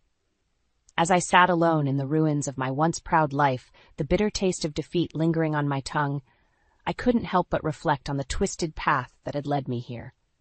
The darkness I had unleashed in pursuit of revenge had ultimately consumed me, leaving me isolated and powerless. And in the depths of my despair, a single chilling realization dawned upon me. The true victim of my machinations had been myself, ensnared by the very web of lies and manipulation I had so carefully woven. In the aftermath of my downfall, the world I had once known became a twisted, unfamiliar place. The very community that had once revered me now scorned my existence, their whispers and sidelong glances a constant reminder of the depths to which I had fallen. "Did you hear about Arya?" they would murmur, their voices laced with a mixture of pity and disdain. "Such a shame, really, to think she would stoop so low." I would grit my teeth, fighting back the urge to lash out, to reassert the dominance and control that had once been my birthright. But the legal shackles that bound me were unyielding, a constant reminder of the consequences of my actions. And through it all, Elise's gaze remained haunted, her trust in me irreparably shattered by the depths of my betrayal. Try as I might, I could not shake the guilt that coiled within me, a bitter reminder of the bond I had so carelessly severed. "How could you, Mother?" she had whispered, her voice trembling with anguish. "How could you do this to me, to our family?" The words echoed in my mind, a constant refrain that played on a loop, taunting me with the gravity of my mistakes. But even in the depths of my despair, a twisted part of me could not help but cling to the hope that someday, somehow, Elise would find her way back to me. That the darkness I had unleashed would ultimately fade, leaving us to pick up the tattered threads of our relationship and weave them anew. It was a fool's hope, I knew, but it was all I had left. As the days turned to weeks, Nathan and Derek's relentless pursuit of justice began to bear fruit. One by one, the lies and manipulations I had so carefully constructed were exposed, laid bare for the world to see. Aria Blackwood, you stand accused of orchestrating a campaign of deceit and manipulation aimed at undermining the personal and professional lives of Nathan and Derek, the judge intoned, his voice ringing with authority. "How do you plead?" I squared my shoulders, defiance burning in my gaze. Not guilty. A ripple of murmurs swept through the courtroom, but I held my head high, unwilling to show even a hint of remorse for my actions. In the end, however, the weight of the evidence against me was overwhelming. Damning financial records, incriminating emails, and a litany of witness testimonies all painted a damning picture of my calculated deception. "Aria Blackwood, you have been found guilty on all counts," the judge pronounced, his gaze stern. "You are hereby sentenced to a term of imprisonment, as well as financial restitution to the victims of your crimes." The words rang in my ears like a death knell, shattering the last vestiges of the life I had once known. As the guards led me away, I caught a glimpse of Nathan and Derek, their expressions a mixture of relief and grim satisfaction. And in that moment, I knew that my downfall was complete. The very darkness I had unleashed in pursuit of revenge had consumed me, leaving me a mere shell of the formidable force I had once been. In the months that followed, I watched from the confines of my prison cell as Nathan and Elise began the arduous process of rebuilding their lives. The road was long and fraught with challenges, but through it all, they clung to each other with a tenacity that both inspired and infuriated me. "We're a team, Elise," Nathan would murmur, his voice thick with emotion. "No matter what life throws our way, we'll face it together." And Elise, her eyes shining with a newfound strength, would nod, her fingers intertwined with his in a silent vow of unity. It was a bitter pill to swallow. Watching the very family I had sought to destroy rise from the ashes of my betrayal, stronger and more resilient than ever before. And as the walls of my prison cell closed in around me, I couldn't help but wonder if the price I had paid for my pursuit of revenge was truly worth it. But even in my darkest moments, a twisted part of me could not help but cling to the hope that someday, somehow, I would find a way to reclaim what I had lost. That the darkness I had unleashed would ultimately fade, leaving me to pick up the tattered threads of my life and weave them anew. It was a fool's hope, I knew, but it was all I had left. Stepping out of the cab, I took a deep breath, the familiar scent of freshly cut grass and blooming magnolias filling my lungs. The quaint streets of my hometown hadn't changed a bit, but I wasn't the same wide-eyed girl who had left a decade ago, full of dreams and ambition. My heart sank as I approached Aunt Margot's porch. This was supposed to be a temporary refuge, but the words I overheard through the screen door shattered any illusion of a warm welcome. "Can't believe she had the nerve to show up here after everything." Margot's shrill voice carried like nails on a chalkboard. Her mother would be so disappointed.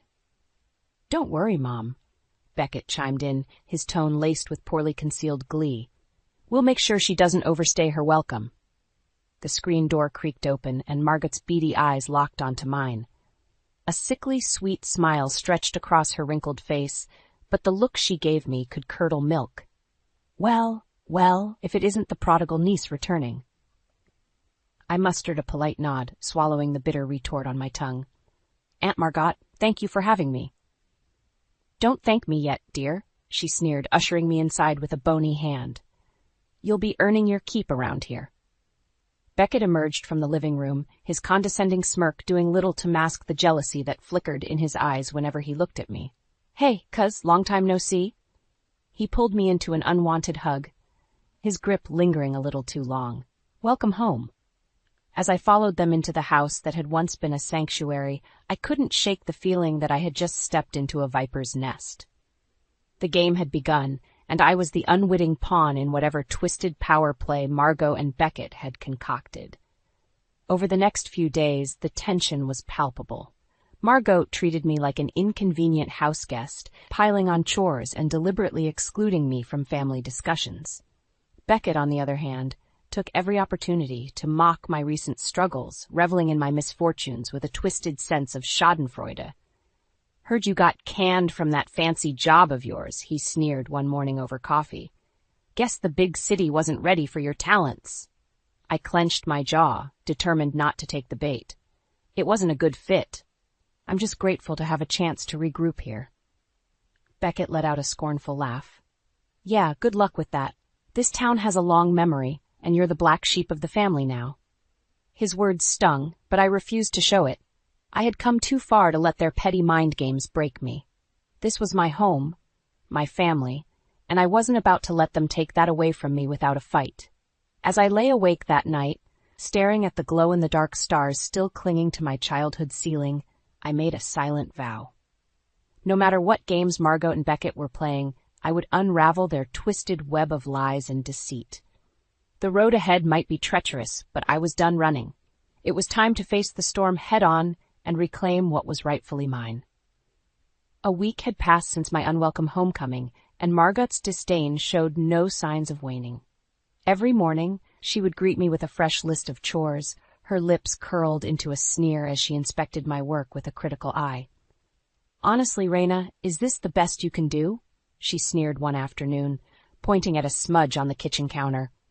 "No wonder you can't hold down a job." Before I could respond, Beckett sauntered in, that infuriating smirk plastered across his face. "Give the girl a break, Mom. She's just not cut out for real work." My fists clenched at my sides, but I bit my tongue. Losing my cool was exactly what they wanted. Later that week, I finally secured a job at the local boutique, desperate for any excuse to get out of that suffocating house. But even that small victory was short-lived. Well, if it isn't the failed city girl," Beckett sneered when I shared the news. "Bet you'll be real popular working retail with all your fancy degrees." Margot clucked her tongue disapprovingly. "Just don't go getting any ideas, dear. This is a temporary arrangement until you get back on your feet." The implied message was clear. I was nothing more than a charity case in their eyes, a burden to be tolerated until I could be sent on my way. At work, whispers seemed to follow me everywhere I went. Former friends and classmates watched me with a mixture of pity and schadenfreude, no doubt regaling each other with tales of my spectacular downfall.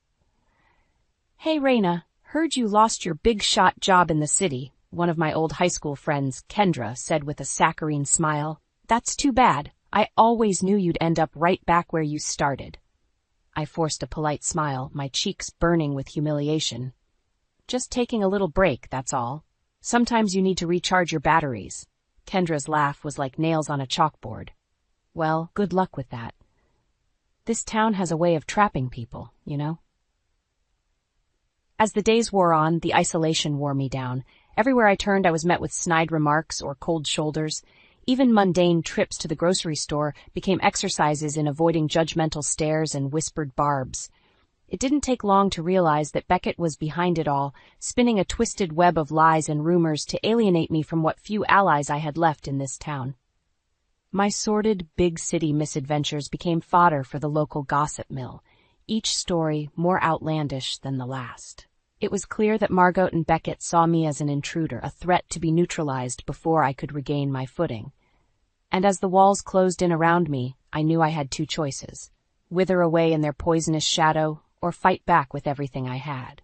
One sleepless night, as I stared at the shadows dancing across my childhood bedroom walls, the path forward became clear. If Margot and Beckett wanted a war, they would get one.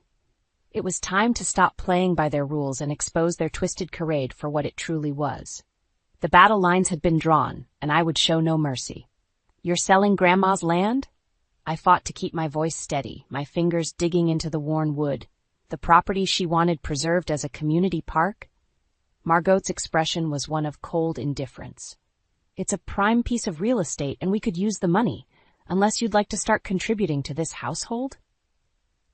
My mouth opened, then closed as 1,000 retorts battled on my tongue. Before I could formulate a response, Beckett swaggered into the room, cutting me off with a condescending laugh. Why so shocked, cuz? Did you really think that scrap of land was yours? His eyes glinted with malice. Face it, you're just a guest here. A guest with no real stake in this family's legacy. White-hot anger flooded my veins as his implication hit home. In their eyes, I was nothing more than a rat scurrying through the walls of their home, to be exterminated or starved out at their whim. How dare you? I seethed, rising from my chair. That land belongs to me as much as— Enough! Margot's voice cracked like a whip, freezing me in place. I've indulged your delusions long enough, Raina. This is my house, my rules. Her cold stare bored into me, daring me to challenge her authority. For a fleeting moment, I saw the twisted game she was playing, a cruel power trip designed to strip me of any semblance of dignity or autonomy. I'm giving you a choice, she continued, her tone edged with venom. You can accept your place as a subordinate under my roof, or you can take your chances out there. A gnarled finger jutted towards the door, the implication clear. Beckett leaned back against the counter, a smug grin plastered on his face as he savored my humiliation. Without uttering a word, he had made his allegiance known. Turn against me or face the consequences. A kaleidoscope of emotions swirled within me. Rage, humiliation, desperation. This was supposed to be a sanctuary, a temporary respite where I could regroup and find my footing. Now the walls seemed to be closing in, leaving me cornered by those I should have been able to trust above all others. I opened my mouth, fully prepared to unleash the torrent of pent-up anger and resentment that threatened to consume me from within. But something made me pause, the ember of a newfound determination flickering to life. Fine, I managed through gritted teeth, reining in my explosive emotions. You want to play hardball? Game on. Without another word, I turned on my heel and stormed out of the kitchen, my mind already racing with the beginnings of a counterattack. If Margot and Beckett thought they could bully me into submission, they were sorely mistaken. I refused to be the victim any longer. From that moment on, the battle lines were drawn in earnest. I became a silent observer, committing every underhanded comment and manipulative tactic to memory. Slowly but surely, I began assembling the pieces of the puzzle, the true depths of their depravity taking shape. They wanted to strip me of my family legacy? Fine. I would rebuild an empire from the ashes, one that would make the name Mercer something to be feared and respected once again. And when the dust finally settled, there would be a reckoning. That twisted game of theirs was just getting started. In the weeks following Margot's ultimatum, an uneasy truce settled over the household. Beckett continued his petty needling, making snide comments whenever our paths crossed, but I met his barbs with stony silence, refusing to give him the satisfaction of a reaction. What's the matter, cuz? He sneered one morning as I grabbed my keys. City life finally catch up with you? I brushed past him without a word, his taunts falling on deaf ears. I had bigger fish to fry. My days soon settled into a methodical routine, work at the boutique, followed by clandestine meetings and information gathering. Slowly but surely, I began piecing together the true scope of Beckett's misdeeds in this town. First, there were the underhanded business deals, greasing palms to secure municipal contracts that should have gone to more reputable firms. Then came the whispers of more insidious acts, bribery, extortion, even allegations of fraud.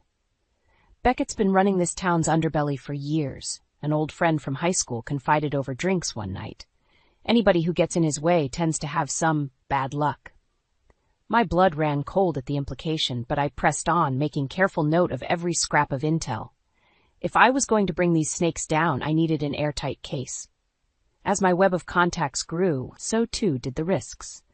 I soon found myself navigating a minefield of shifting loyalties and interests, never quite sure who could be trusted. Be careful who you talk to, Raina, Kendra, my coworker, warned after I broached the subject of Beckett's activities. This town has eyes and ears everywhere. You don't want to end up on the wrong side. Her words struck a nerve, forcing me to confront the harsh reality that I was waging this war on enemy territory. One misstep could unravel everything I'd worked so hard for. But I was committed to seeing this through, no matter the cost. Gradually, the exhaustion of maintaining a double life began to weigh on me. There were nights where I would lie awake, replaying every potentially incriminating interaction in my mind, second-guessing my every move. I knew Beckett was watching, waiting for any sign of weakness to exploit. And Margot, while keeping her distance, radiated a palpable sense of smug superiority that grated on my nerves. It all came to a head one fateful evening over a stilted family dinner. As I picked at the overcooked meatloaf before me, Beckett broke the tense silence with a barrage of snide remarks. "You've been awfully scarce lately, Raina," he said, his voice dripping with false concern. "Not getting into any trouble out there, are you?" Margot pursed her lips, but said nothing, her gaze boring into me with a silent dare to challenge her son's authority. That was the final straw. In a split-second decision, I reached into my purse and retrieved the meticulous file I had compiled, detailed records of Beckett's shady dealings, eyewitness accounts, even grainy photos of him exchanging illicit packages. "You want to know what kind of trouble I've been getting into?" I growled, slamming the dossier onto the table with a resounding thud. "Take a look for yourself." Beckett's cocky smirk faltered as he flipped through the damning evidence. For the first time since my return, I held all the power. "What is this?"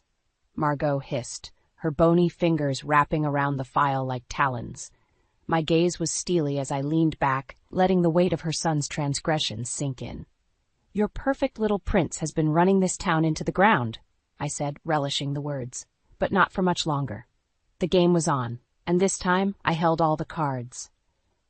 The annual Mercer family gathering was always a tense affair, but this year's event carried an electric undercurrent of anticipation.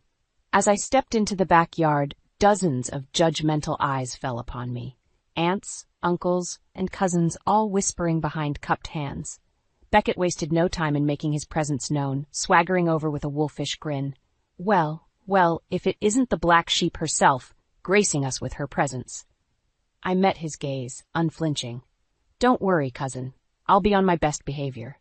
Before he could respond, Margot's shrill voice cut through the din like a rusted knife. "Everyone, please take your seats. We have much to discuss." As the family assembled around the weathered picnic tables, Beckett made a show of pulling out his mother's chair, reveling in the approving murmurs that rippled through the crowd. I resisted the urge to roll my eyes. The performance was just another ploy to solidify his position at Margot's side. "Now, as you all know, our annual gathering isn't just about reminiscing," Margot began, her steely gaze sweeping across the assembled faces. "It's also a time to discuss the future of our family's legacy." She paused, letting the weight of her words sink in. Out of the corner of my eye, I caught Beckett's smug smile, the unspoken message clear. He expected to be named the heir apparent, the keeper of the Mercer family flame. This was my moment. "Before we proceed," I interjected, rising from my seat, "there's something you all should know about our esteemed cousin Beckett." A hush fell over the crowd as I produced the incriminating dossier, letting it fall upon the table with a dull thud. It would seem our family's legacy isn't quite as pristine as we've been led to believe. Beckett's eyes widened in panic as I laid bare the sordid details, shady business deals, extortion, even implications of more violent criminal ties. A cacophony of gasps and muttered disbelief echoed through the backyard as I exposed every last dirty secret. "You lying bye." Beckett lunged towards me, only to be restrained by two burly uncles. Margot remained motionless, her face drained of color as the stark reality of her son's transgressions sank in. In the ensuing chaos, I locked eyes with my aunt, allowing the faintest hint of a smile to crease my lips. "You wanted the truth, Margot? Well, here it is in all its sordid glory." Her jaw clenched, but she said nothing, powerless in the face of such overwhelming evidence. As the family erupted in heated argument, I stepped back, reveling in the implosion of their carefully curated facade. The reckoning had begun. In the aftermath of the family gathering, the fractures that had been laid bare only deepened. Beckett's web of criminal dealings unraveled at a dizzying pace as the local authorities pounced, emboldened by the evidence I had provided. Within days, he found himself under investigation, his assets frozen and a cloud of suspicion hanging over every business venture he had touched. The once smug prince had become a pariah, his name reviled from every corner of the town he had exploited. And Margot? Her fall from grace was just as precipitous. As the matriarch who had turned a blind eye to her son's misdeeds, she became a social outcast, shunned by the very people who had once fawned over her every move. It was almost impressive how quickly the tide had turned. One moment, they were the revered pillars of our community. The next, they were untouchables, radioactive figures to be avoided at all costs. I, meanwhile, found myself thrust into an unlikely position of power. With Beckett's criminal empire in shambles, someone had to step in and salvage what remained of our family's legitimate business interests. And in the eyes of many, I was the only Mercer untainted by scandal. It wasn't a mantle I accepted lightly. Part of me still harbored doubts, wondering if I was truly cut out to lead in the wake of such turmoil. But as I surveyed the wreckage left behind by Beckett's greed, I knew I had no choice but to try. My first order of business was damage control, auditing every deal, every partnership, and severing ties with anyone even remotely connected to Beckett's illegal activities. It was a grueling process, made all the more difficult by the lingering stench of mistrust that permeated every interaction. "How can we be sure you're not just another snake in the grass?" one skeptical investor accused during a tense meeting. "You Mercers have a talent for betrayal, it seems." I bit back the angry retort that danced on my tongue, forcing myself to remain composed. "I'm well aware of the challenges ahead, but I'm committed to righting the wrongs of the past. This family's legacy deserves better." It was a hard-fought battle, but slowly, brick by brick, I began rebuilding our reputation from the ashes. Shady deals were terminated, criminal associates were cut loose, and a new culture of transparency took root. All the while, Margot remained conspicuously absent, holed up in her dilapidated home like a wounded animal. Part of me wondered if she would ever emerge, or if the humiliation of her son's downfall had finally broken her indomitable spirit. That question was answered one dreary afternoon when I returned home from the office to find her skeletal figure hunched on my doorstep, eyes downcast. I don't know what to say," she murmured as I approached, her voice a ragged whisper of its former authoritative tone. Part of me wanted to revel in her suffering, to exact the ultimate revenge for all the pain and anguish she had inflicted. But as I studied her shrunken form, something cold and hard twisted in my gut. Pity. With a resigned sigh, I unlocked the door, holding it open in silent invitation. Margot looked up at me, her eyes glistening with unshed tears of shame and relief. The battle had been won, but the war was far from over. With Beckett disgraced and facing potential criminal charges, I turned my attention to the next battle, securing my rightful inheritance. Grandma's cherished plot of land, the one Margot had so casually tried to sell off, would be the first step in restoring the Mercer family legacy. But negotiating with my aunt in the wake of her son's downfall proved to be a delicate dance. "I don't know what you want from me," Margot muttered, slumped in the chair across from my desk like a broken marionette. "You've taken everything else." I fought back the urge to roll my eyes at her melodramatics. "Don't play the victim, Margot. This is about making things right." Her gaze hardened, a flicker of her old defiance shining through. "By taking that land, ripping away the last scrap of dignity I have left?" "It was never yours to sell in the first place," I countered, sliding a sheaf of documents across the desk. "Grandma's will clearly states that the property belongs to me upon her passing." Margot's bony fingers trembled as she flipped through the pages, the damning legal language staring back at her. For a fleeting moment, I almost felt a pang of pity for the broken woman before me. Almost. "You can't do this," she whispered, desperation creeping into her voice. "That land is all I have left." I leaned back, fixing her with a level stare. "Actually, you have a choice. The property becomes a community park as Grandma intended, under my stewardship, or you fight me on this and lose everything." Her shoulders slumped in defeat as the weight of her circumstances finally sank in. Any legal challenge she mounted would be quashed, her reputation too tarnished to gain any traction. Margot was well and truly boxed into a corner of my making. "Fine," she growled through gritted teeth. Take your damn park. But don't think for 1 second that I'll ever forgive you for this. A thin smile played across my lips as I slid the contract across the desk, reveling in her impotent fury. I'm not asking for your forgiveness, Margot. Just your compliance. As her gnarled hand trembled over the dotted line, I allowed myself a moment of vindication. The first chess piece had fallen into place. Over the next few months, I steadily consolidated my hold over the family's interests. One by one, the remaining assets trickled under my control as Margot's influence withered and died. Even Beckett's last flailing attempts to cling to power were rendered moot as the legal walls closed in around him. By the end of that turbulent first year, I stood at the apex, overseeing the resurrection of the Mercer Empire from the ashes of deceit and betrayal. It was an empire built on transparency, integrity, everything those snakes had once lacked. The true test, however, came with the groundbreaking ceremony for Grandma's community park. As I stood before the assembled crowd, I couldn't help but bask in the moment, relishing the look of barely contained fury etched onto Margot's face. This was my legacy, my crowning achievement, and she could do nothing but watch as the culmination of her failures played out before her. Today marks a new dawn for our town, I proclaimed, my voice carrying over the hushed gathering. A green space where families can come together, unburdened by the sins of the past. I paused, letting my gaze settle on Margot with a pointed stare.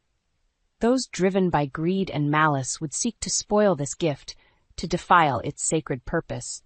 But their pernicious influence has been purged, allowing this spirit of community to take root and thrive. A murmur of agreement rippled through the crowd, and I could see the anger simmering behind Margot's eyes. This was the ultimate humiliation, and we both knew it. As the ceremonial first shovel broke ground, I felt an immense sense of catharsis wash over me. The turnaround, so many years in the making, was finally complete. Beckett's star had fallen, Margot's reign of toxicity had ended, and in their place a new order was born, one built on the ideals Grandma had embodied, the true heart of our family's legacy. It was everything they had once sought to deny me. And I had seized it through resilience, determination, and a heaping dose of hard-earned karma. In the months that followed the opening of Grandma's park, Oakville settled into an era of rebirth and renewal. The open space quickly became a beloved gathering place, a verdant oasis in the heart of our humble town. I lost track of how many times parents approached me, eyes shining with gratitude as their kids frolicked on the playground equipment or kicked a ball across the lush greenery. "Thank you for doing this," they would murmur, their words carrying a depth of emotion that no business success could ever match. Our community deserves this. As for Margot, our relationship remained frosty at best. She avoided public outings, electing to shroud herself in self-imposed exile rather than face the prying eyes of those who had witnessed her spectacular fall. Part of me couldn't help but feel a twinge of remorse at how events had unfolded. For all her faults, she was still family, still the woman who had once been a second mother to me during those halcyon childhood summers. But the scars ran too deep, the specter of betrayal casting a pall over any hint of reconciliation. We crossed paths only when strictly necessary, the occasional terse meeting to discuss residual family matters or legal obligations. Our barbed exchanges were a twisted dance, each of us probing for weaknesses and finding none. At least that's how it was, until the day she showed up unannounced on my front step. "We need to talk," Margot murmured, her eyes downcast as she invited herself into my living room. I tensed, readying myself for whatever fresh salvo of resentment she planned to unleash. But the venom never came. Instead, she regarded me with a look that could almost be mistaken for wistfulness, her usual imperiousness conspicuously absent. "I did some thinking while I was away," she began, worrying her hands in her lap, "about the path that led us here, the choices I made that put my priorities in the wrong place." I said nothing, but my eyebrow arched ever so slightly, coaxing her to continue. "What I'm trying to say is—" She faltered, visibly struggling to force the words out. "I was wrong, Raina, about everything." The admission hung in the air, so unexpected and uncharacteristic that I found myself temporarily stunned into silence. This was the indomitable Margot Mercer, a proud, vindictive woman, admitting fault, apologizing, I don't expect your forgiveness, she pressed on, her voice strained. I know I squandered any chance at that a long time ago, but I owe you this reckoning, I suppose. I opened my mouth, then closed it, feeling uncharacteristically unmoored by her contrition. The bitterness still lingered, as potent as ever. But after so many years of hostility and rancor, this olive branch, however belated, represented a chance to finally exorcise the demons of our shared history. Thank you, I said at last, the words tasting unfamiliar on my tongue when directed at her, for acknowledging that, at least. Margot nodded, her eyes glistening with something resembling remorse. We both knew that this wasn't forgiveness, nor even the start of rebuilding what had been shattered beyond repair. But it was a start, however small and fragile. A chance to shed the burdens of the past and move forward, unburdened by the recriminations and deceits that had poisoned our family tree for far too long. As she stood to leave, I found myself struck by how diminished she seemed. A husk of the imperious, cunning woman whose shadow had loomed over my life for so many years. In her place was someone human. Flawed, yes, but finally awakened to the consequences of her own sins. Perhaps that realization, however belated, could serve as the foundation for a new era in the Mercer family legacy, one where integrity and accountability took precedence over ambition and greed. Or perhaps it was merely the first step in a long, arduous road towards personal redemption for us both. Only time would tell. But as I watched Margot's withered form disappear into the fading summer dusk, I felt an unshakable sense of purpose settle over me like a warm embrace. The storm had passed, the monsters had been vanquished, and in their wake the path towards healing, for me, for this town, for the rightful legacy we all deserved, could finally begin. I slammed the front door behind me, my hands trembling with rage. The image of my husband Caleb, tangled in bed with my own sister Jenna, was seared into my mind, an unspeakable betrayal that shattered my world. You lying, cheating bastard, I screamed, storming into the bedroom. Caleb sprang up, his face drained of color as Jenna clutched the sheets around her naked body. Vivian? I can explain, Caleb stammered, panic flashing in his eyes. Explain what? I spat. That you've been screwing my own flesh and blood behind my back? Jenna tossed her head defiantly. Don't act so shocked, sis. You're just an old boring wife. He needs a woman who can keep him excited. White-hot fury flooded my veins as I fought the urge to lunge at her. Caleb stepped between us, his expression a sickening mix of guilt and desperation. Baby, you're imagining things. This isn't what it looks like. Don't you dare gaslight me. I raged at my husband of 12 years. I saw it with my own eyes. How could you do this to me, to our marriage? Jenna smirked. Face it, Viv. He got tired of your career-obsessed act. I'm just giving him what he really wants. Revulsion churned in my gut as I took in her smug, self-satisfied sneer. This was my baby sister, the girl I helped raise after our parents died, and she had violated the ultimate taboo by sleeping with my husband in our marital bed.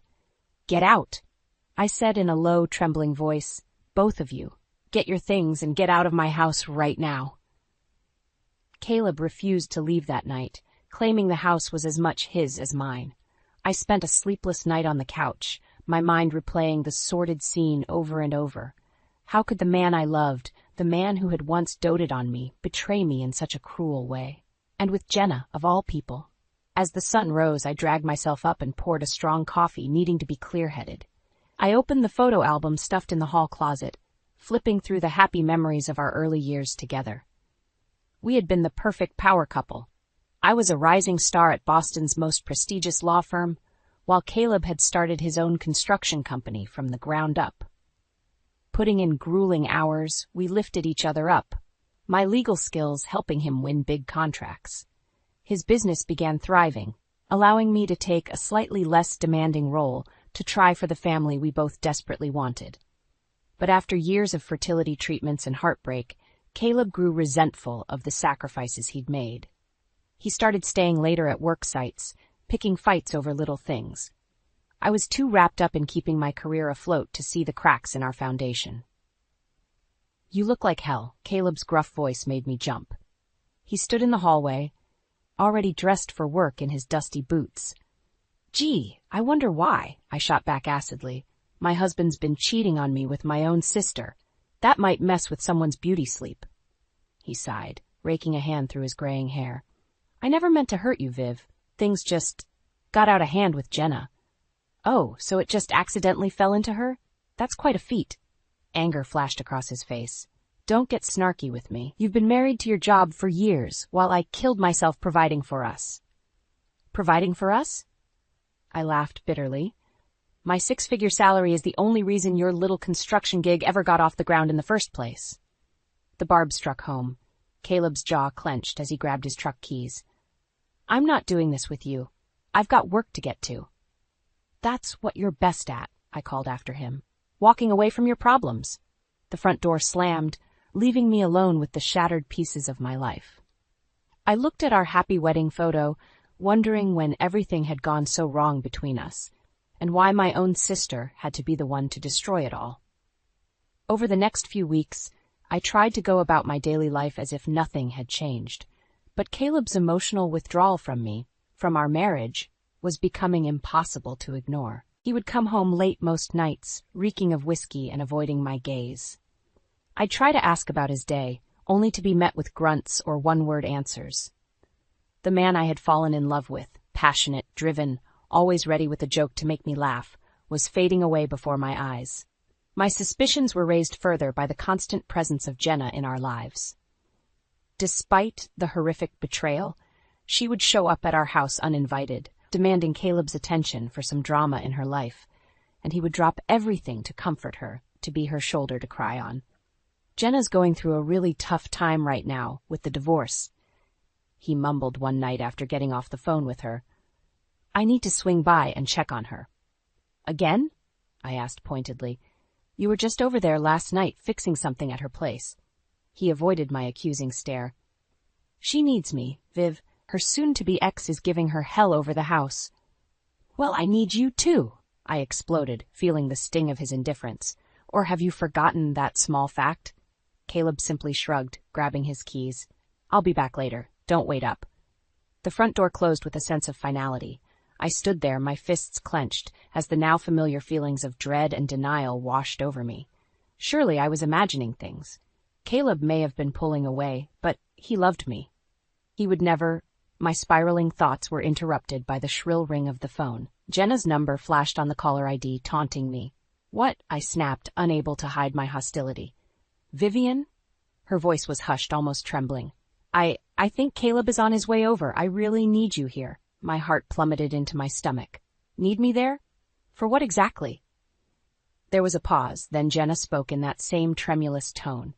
I'm scared, sis. I'm all alone, and the noises from outside. I just feel safer when you're around. I squeezed my eyes shut, nausea rising. She was baiting me, testing to see if her lies could reel me in like a foolish, unsuspecting fish. Did she and Caleb think I was that blind? Save it, Jenna, I said in a low, controlled voice. If you want to screw my husband, you can leave me out of it. The line went dead as my worst fears were confirmed. The man I loved and my own traitorous sister were making a mockery of me right under my nose. But I refused to go down without a fight. I knew I couldn't go on like this, living in denial, letting Caleb and Jenna make a fool of me. I needed proof of their affair before I could decide my next move. So I swallowed my pride and hired a private investigator recommended by a friend. Mike Connolly was a no-nonsense ex-cop who didn't blink an eye at the seedier details of my situation. Cheating spouses are a dime a dozen, he said gruffly. I'll get you the evidence you need. A week later, Mike showed up at my office with a thick manila envelope. Sorry it took a little longer than expected, Mrs. Weston. Your husband's craftier than I gave him credit for. My hands shook as I opened the envelope and the damning photos spilled out. There was Caleb, his arms wrapped around Jenna in a passionate embrace outside a cheap motel. Another showed them in an alley, her legs locked around his waist as they kissed hungrily. Bile rose in my throat looking at the graphic proof, but I forced myself to keep going. Mike had also included transcripts of recorded phone conversations that left no doubt about the nature of their affair.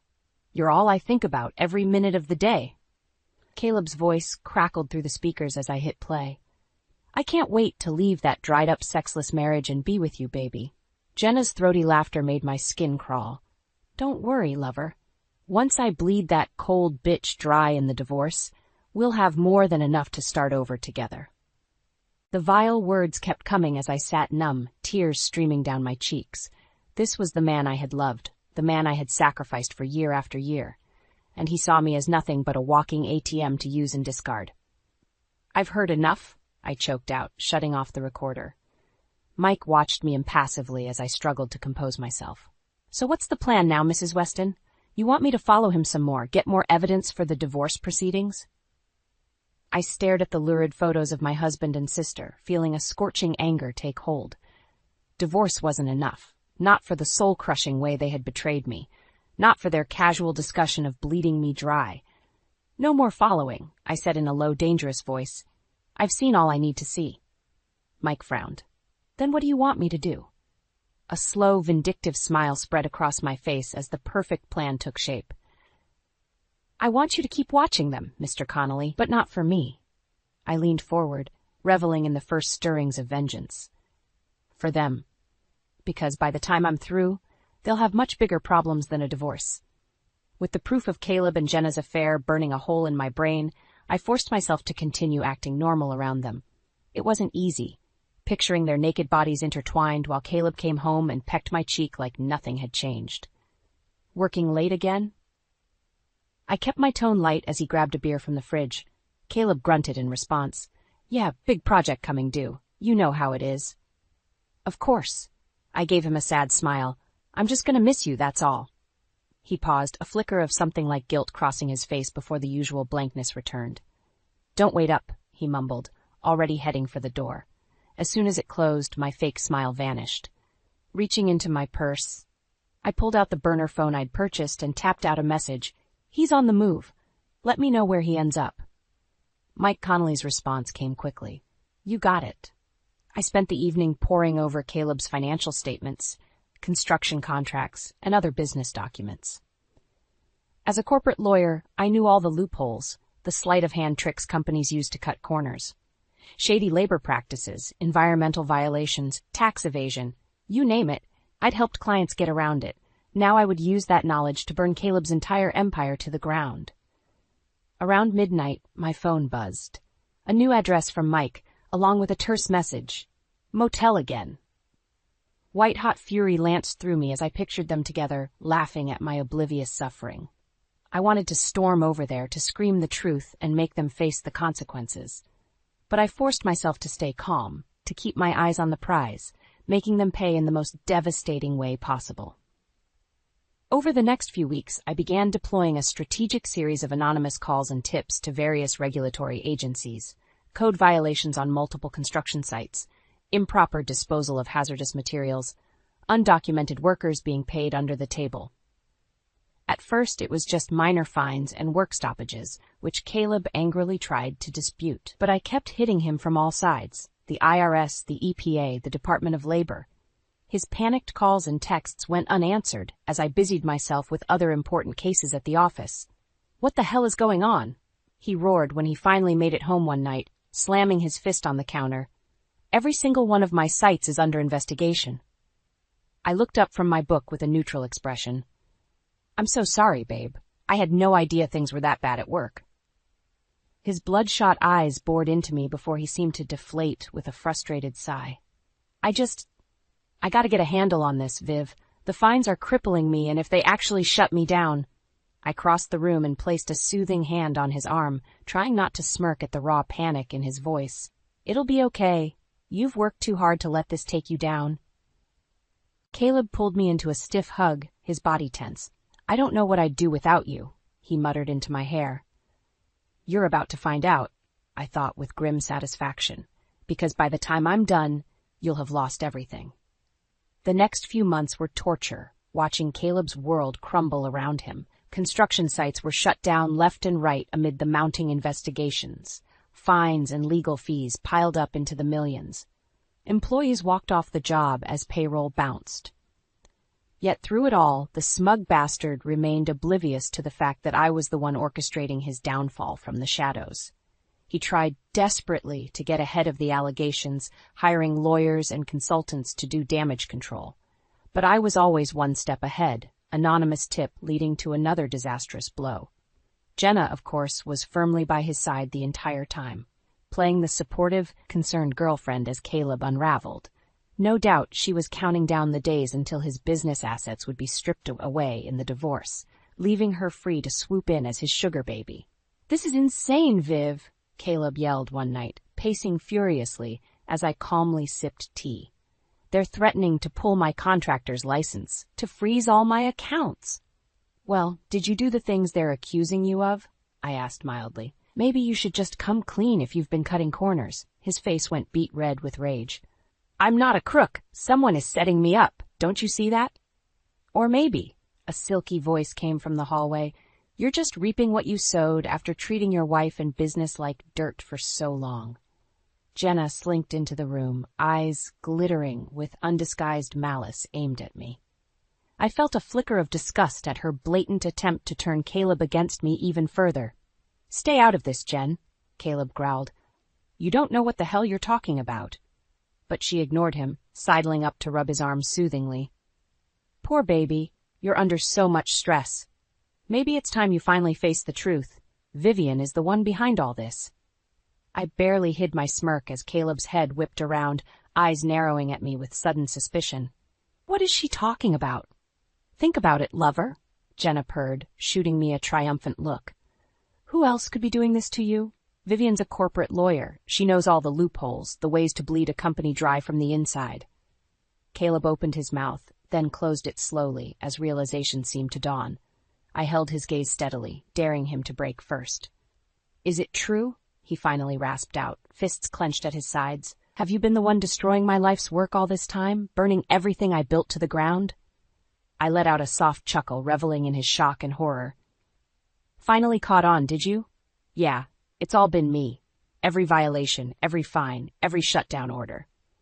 I stood, feeling powerful as I towered over both of their stunned faces. "And I'm not done yet, not by a long shot.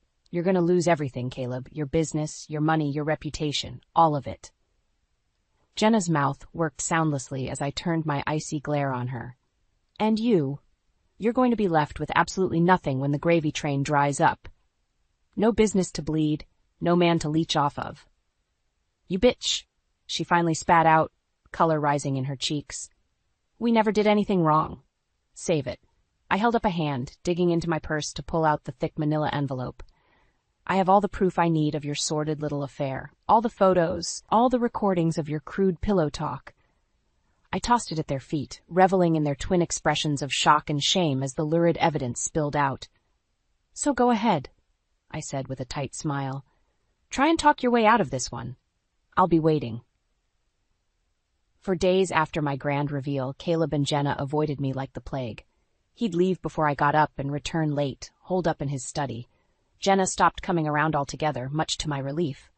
I could feel them stewing, scheming, wondering how to slither their way out of the disastrous situation I'd put them in. Good luck with that, I thought with grim satisfaction. I had them dead to rights. Finally, about a week later, Caleb approached me with hunched shoulders and a hangdog expression. "Viv, we need to talk." I arched an eyebrow but remained silent as he sank onto the couch beside me. Up close, I could see his haggard appearance, red-rimmed eyes, graying stubble, the once confident man, utterly broken. I don't know what to say," he began haltingly. "What you did, the way you dismantled everything I built from nothing." He shook his head slowly. "It was a masterful job." A tiny smirk played across my lips at the begrudging compliment. "I do have a particular skill set." "You've won," Caleb sighed, dropping his head into his hands. "The company is being forcibly dissolved. The banks are seizing assets, properties, there's nothing left." "Gee, that's too bad." I inspected my nails nonchalantly. "But I'm sure you and Jenna have enough socked away to keep you comfortable for a while, right?" His jaw clenched at the mention of her name. "Jenna's gone, for good." My eyebrows rose in surprise. "Oh? Did the little mistress finally get bored once the cash dried up?" "Don't start," Caleb warned, a flash of anger in his eyes. "She's out of my life. Out of our lives." "Smart man," I murmured, studying him appraisingly. "Maybe not such an idiot after all if you dumped the leech." He drew a deep, shuddering breath. "Look, you've made your point, okay? You wanted to make me suffer, and you did it.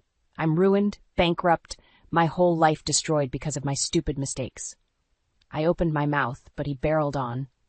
The only thing I have left is this house, the house you bled and sacrificed for just as much as me.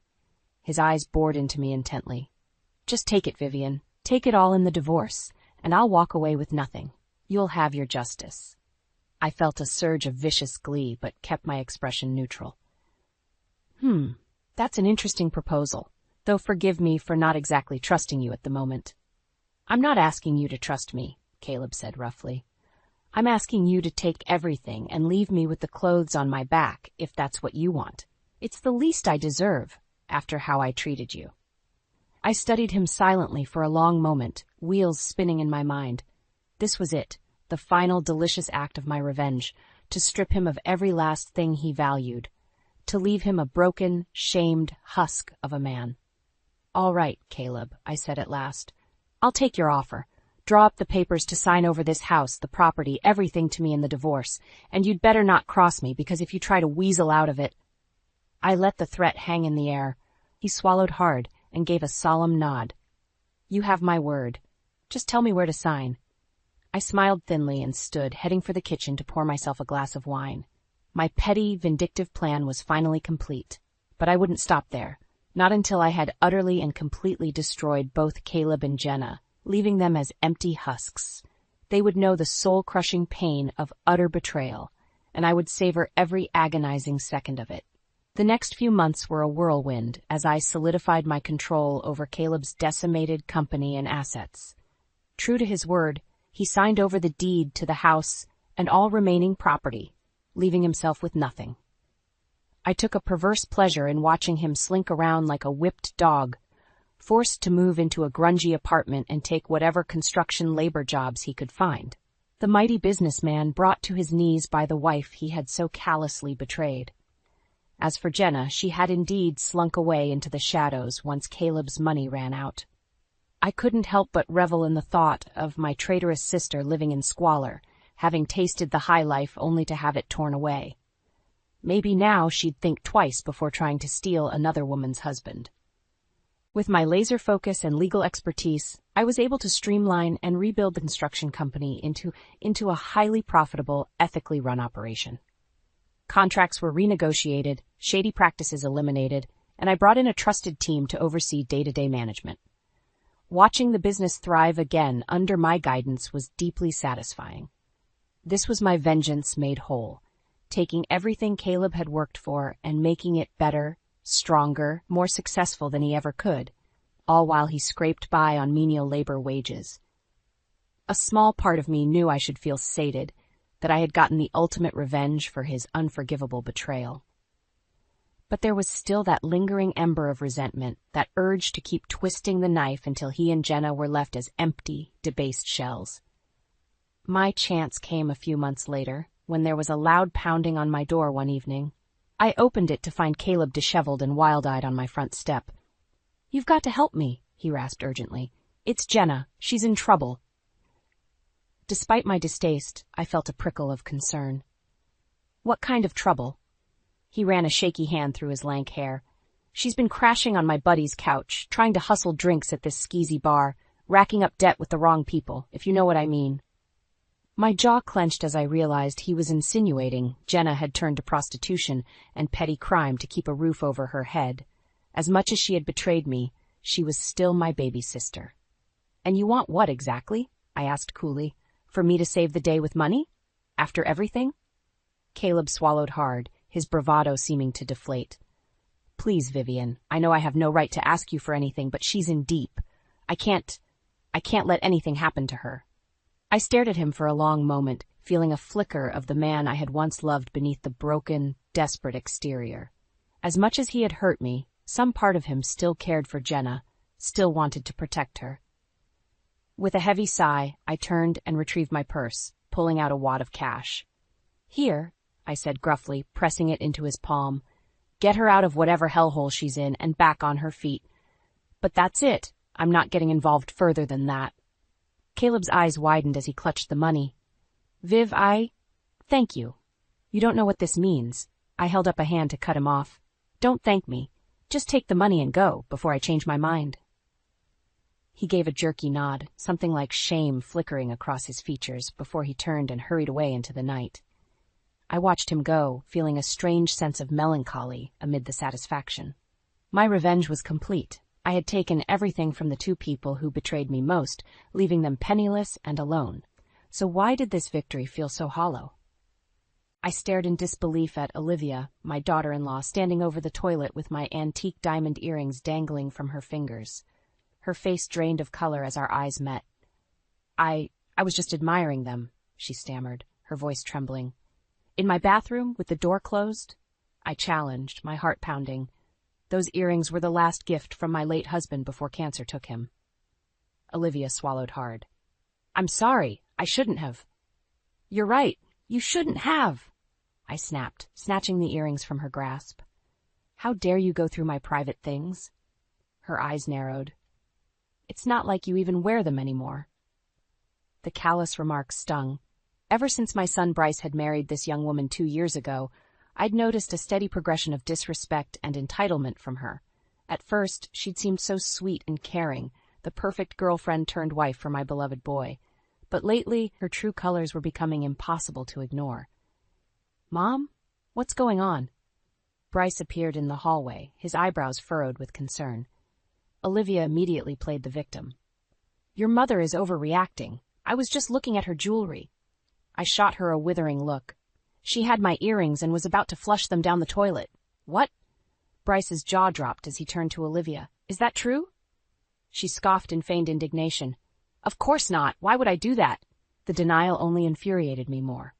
Don't lie. I caught you red-handed. Bryce held up his hands, clearly overwhelmed by the confrontation between us. Ever the peacekeeper, just like his father. Okay. Let's all just calm down, he urged. I'm sure there's been a misunderstanding. A misunderstanding? After what I'd witnessed? My own son was making excuses for her repetitive, concerning behavior. I took a deep breath, fighting the swell of anger and disappointment. Bryce had always been so kind-hearted, so loyal to family. How could he be so blind to the truth about his wife? Bryce, you need to have a serious talk with your wife about respecting boundaries and people's property, I stated firmly. This has gone too far. Olivia jutted out her chin defiantly. I don't need to be scolded like a child. As the two continued bickering, I clutched the earrings tightly in my fist, wondering just how far Olivia's disrespect would go, and what I'd have to do to make her see the consequences. A few days after the earrings incident, Bryce dropped another bombshell over dinner. Olivia and I are going to move in here for a little while, he announced casually, as if discussing the weather. I nearly choked on my food. Excuse me? You're moving back in? Olivia nodded sweetly. Just until we can get back on our feet financially. How long is a little while? I pressed, my voice tight. The last thing I wanted was that woman living under my roof again. Bryce shrugged. A couple months, tops. My job cut my hours, and Olivia's paycheck barely covers her student loans. Of course, the classic excuse. I bit back a sarcastic remark, forcing a strained smile. Well, I suppose that would be all right, for a short period. 2 months turned into 4, then 6. All the while, Olivia treated my home like a hotel, lounging about and leaving messes everywhere for me to clean up after her. The disrespect was maddening. Don't you have any pride? I finally erupted one morning, gesturing at the pile of dishes and clutter she'd left in the living room. This isn't how I raised your husband. Olivia rolled her eyes. Relax, Francine. I'll get to it later. It's Mrs. Lawrence to you, I snapped. And later isn't good enough. This is my house. She sneered. Well, I'm Bryce's wife. I have as much right to be here as you. The audacity of that comment left me speechless. As much right? I was the homeowner, the one allowing them to stay rent-free out of the goodness of my heart. When Bryce returned home, I wasted no time venting my frustrations. Your wife is being completely disrespectful and lazy, I fumed. If she's not going to follow the house rules, she needs to find other arrangements. To my dismay, Bryce simply made more excuses for her behavior. Come on, Mom. You know how stressed she is with her job situation right now. Cut her some slack. Some slack? I threw up my hands. I'm already doing her a favor letting you both stay here. The least she could do is be a decent house guest. Bryce sighed heavily. Look, we'll try to help out more around here. But you've got to ease up. All this negativity towards Olivia is pushing her away. Pushing her away? The sheer audacity of his words left me stunned, as if I were the one being unreasonable. Over the following weeks, Olivia's entitled, lazy behavior only worsened. She'd lounge around all day while I cleaned up after her messes. Petty arguments became frequent as I struggled to lay down boundaries in my own home. The stress was becoming overwhelming. One evening, I finally reached my breaking point. Gathering the last shreds of my patience, I cornered Bryce in the kitchen. "This situation isn't working," I stated bluntly. "Olivia has got to go, or I'll be forced to take legal action." Bryce's eyes widened in disbelief. "You're going to kick out your own son? Over some household chores?" I shook my head, my voice strained. "Don't make this about you, Bryce. Your wife is the problem here. She's shown nothing but disrespect in my house." As the argument escalated, Olivia came sauntering in with a smug grin. "Having a family meeting without me?" she taunted. That insufferable, entitled attitude, something had to give before I lost control completely. But Bryce was too blinded by love to see the truth about his wife's despicable nature. I could feel my control over the situation rapidly slipping away. The tension in the house was becoming unbearable. Olivia's laziness and lack of respect only escalated, while Bryce remained stubbornly blind to her misdeeds. I felt like a prisoner in my own home. One night, Bryce dropped another bombshell during dinner. "Olivia and I have decided to stay a while longer," he announced cautiously, "at least until we can afford our own place again." I stared at him in disbelief. "You're kidding, right? You've been mooching off me for 6 months already." Olivia scowled at my choice of words. "We're not mooching. This is difficult for us too, you know." "Difficult?" I scoffed. "All you do is lounge around while I clean up after you. This is my home, not a hotel." "Mom, please," Bryce began, using that infuriatingly placating tone. "We're just asking for a little more time. Where else are we supposed to go?" I opened my mouth to protest, but Olivia swiftly cut me off. "Don't be so selfish, Francine. You have more than enough room here." The audacity, after everything I'd sacrificed to let them stay. "Selfish?" I shot back, my voice rising. "I'm the one who's opened her home to you. All I ask is for some basic respect and courtesy in return." Olivia rolled her eyes dramatically.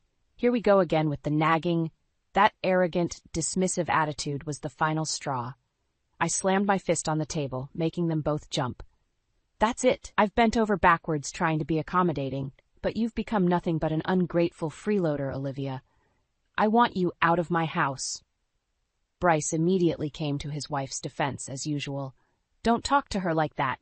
We'll find somewhere else if that's how you're going to be." "Good," I shot back recklessly. "At least I'll have some peace and quiet for once."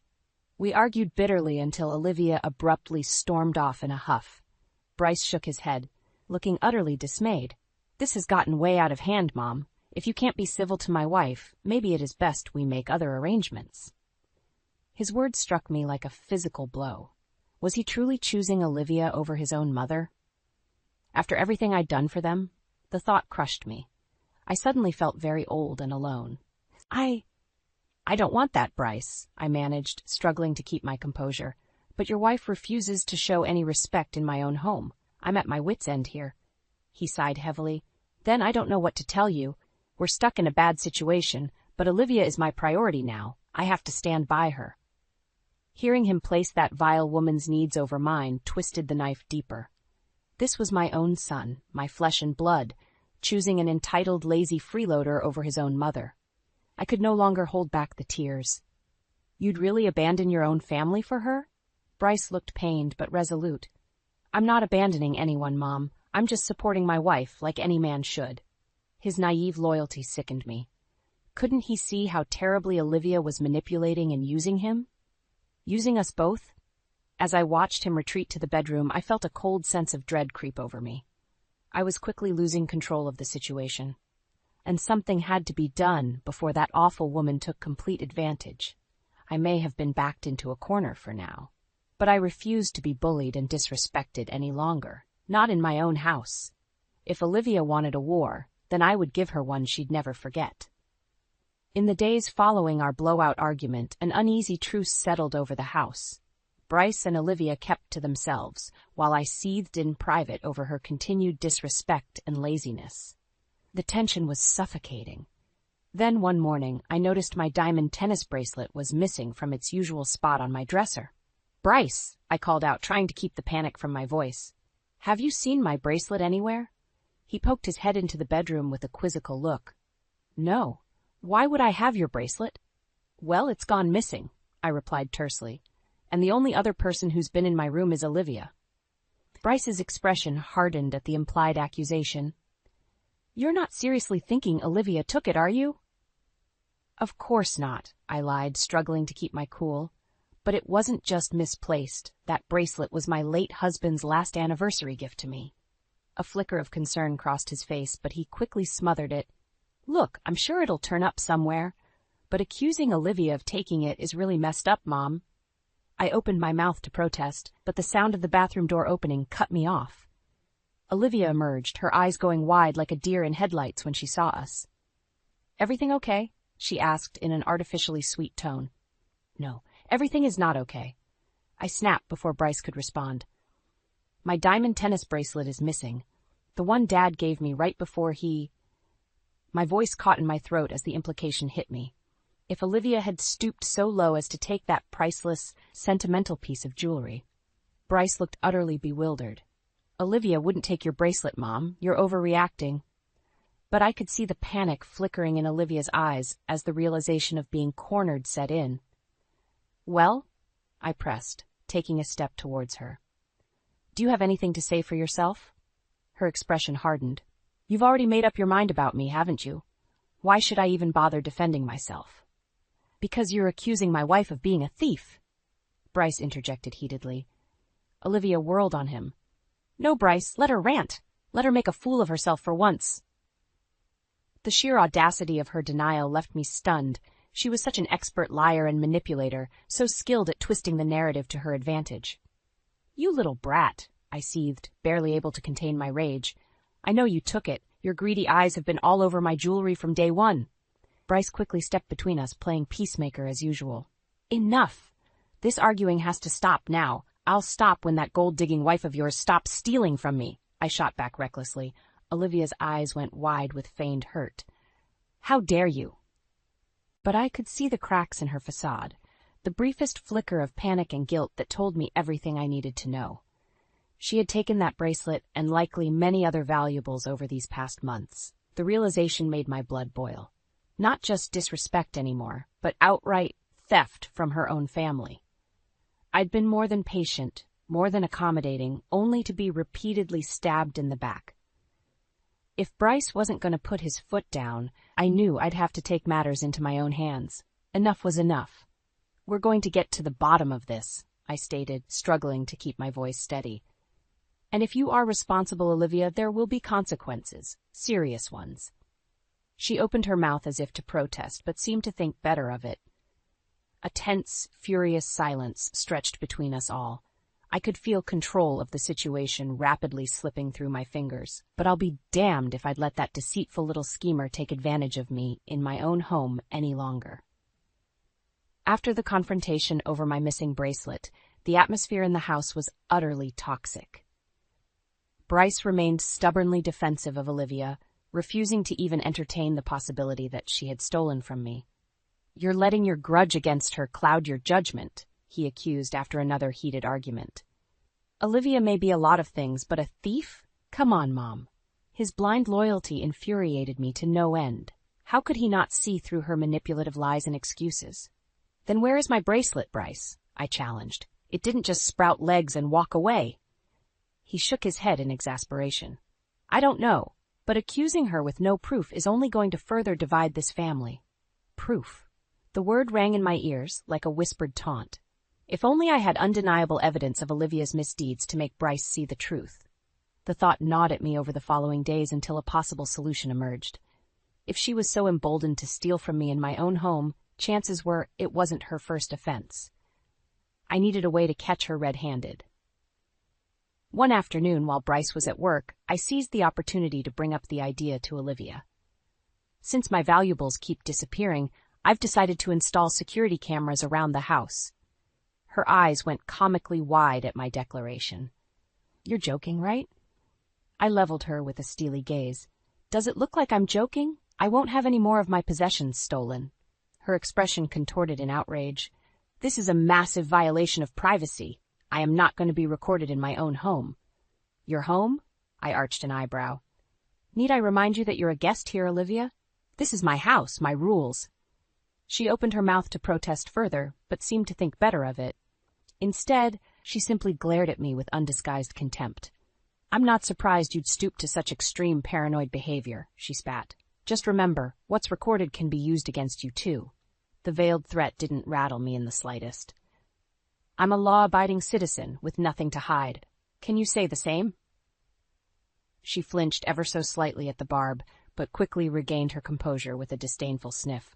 Whatever, do what you want, you miserable old bat. The cruel insult stung, but I refused to show it. I would not give her the satisfaction. Over the next few days, I meticulously set up cameras throughout the main living areas, ensuring they captured every angle. Olivia shot me venomous looks whenever she passed them, but I didn't care. One way or another, I would expose her for the lying thief she was. Bryce, however, was livid when he discovered the cameras. Are you kidding me with this, Mom? He erupted. Putting surveillance in your own home? That's a massive breach of trust. Your wife is the one who broke trust by stealing from me, I countered heatedly. I have every right to protect myself and my property. He ran an exasperated hand through his hair. There's no proof she stole anything. This is just your grudge against her, spiraling out of control. Then the cameras will prove her innocence, won't they? I challenged. He shook his head in disgust. You're going way too far with this. If you don't take those down immediately, we're out of here for good. The words struck me like a physical blow. He was really going to abandon me. His own mother, over that deceitful snake of a wife? But even more than the hurt, I felt a cold fury settle over me. If getting hard evidence was the only way to make Bryce see Olivia's true colors, then so be it. I would do whatever was necessary to protect what was rightfully mine, no matter how far I had to go. Despite Bryce's outrage over the cameras, I refused to back down. If he couldn't see reason, if he insisted on siding with Olivia over his own mother, then I had no choice but to get proof of her deceit. Sure enough, it didn't take long for the cameras to expose her true colors. I was reviewing the footage one afternoon when I spotted Olivia slipping into my bedroom, clearly thinking I was out running errands. My heart pounded as I watched her rifle through my jewelry box, pocketing a pair of diamond earrings without a shred of guilt. White-hot fury coursed through me as the evidence of her betrayal played out right before my eyes. That lying, thieving little serpent. I stormed into the living room just as she was emerging from my bedroom, the earrings still clutched in her hand. She froze like a deer in headlights. You, I sputtered, struggling to find words amid my rage. Olivia quickly regained her composure, putting on an air of feigned innocence. Francine, I can explain. Save your lies? I roared, snatching the earrings from her grasp. I have you on camera, you deceitful brat, stealing from me in my own home. Her expression contorted into an ugly sneer. So what? You've treated me like garbage from day one. I was just taking a few trinkets as compensation. Compensation? I echoed in disbelief. For me opening my home to you out of the goodness of my heart? You're delusional. Olivia jutted out her chin defiantly. It's not delusional to expect a basic level of respect and decency, but clearly that's too much for a miserable, bitter old woman like you. The cruel insult felt like a slap to the face. Before I could retort, the front door swung open and Bryce stepped inside from work. His eyes went wide at the heated confrontation before him. What's going on here? I whirled towards him, earrings in hand. Your thieving wife is what's going on. I have proof, on camera, of her stealing my valuables. Bryce's gaze bounced between us, utterly bewildered. Olivia quickly tried to spin her web of lies. Francine is twisting everything. Those are my earrings, and she just barged in and attacked me. Don't you dare play the victim. I raged, feeling hot tears of fury burn in my eyes. I caught you red-handed, you ungrateful, entitled little... Enough, Bryce shouted, bringing the screaming match to a halt. He turned to Olivia, his expression hardening. Is it true? Did you steal from my mother? For a brief moment, I saw the flicker of guilt and shame cross her face before the mask of indignation slipped back into place. She's got her precious cameras rolling. Olivia spat bitterly. Why don't you see the proof for yourself?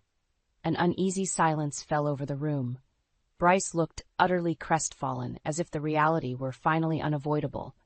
I need to see this footage, he said in a strained voice. Then we can discuss. His words trailed off, the unspoken implication hanging in the air. That this could very well be the breaking point. The moment where harsh truths and consequences could no longer be avoided. I felt a grim sense of vindication as I led them to the recorded evidence. My son would finally be forced to accept his wife's deceitful criminal ways. But even that seemed like cold comfort as the divide in our family grew ever wider. Olivia's greed and cruelty had brought us to this ugly crossroads, and I feared there would be no turning back, no matter how the chips fell. After being caught red-handed on the security footage, you'd think Olivia would have some semblance of shame or remorse. But that deceitful woman remained defiant and unapologetic as ever. So I took a few little trinkets, so what? She sneered when Bryce demanded an explanation. Your mother has been treating me like a prisoner in my own home. Bryce looked utterly crestfallen as the reality sank in. Olivia, you stole from my own mother. That's not okay, no matter how you try to justify it, she scoffed derisively. Don't play dumb, Bryce. You know how miserable and controlling she's been towards me. By letting you stay here rent-free? I interjected hotly. By opening my home to you when you couldn't support yourselves? Olivia whirled on me with undisguised contempt. Oh, don't act so high and mighty. You've had it out for me from day one, you bitter old. That's enough, Bryce shouted, cutting off her vicious tirade. He turned to me, his expression pained.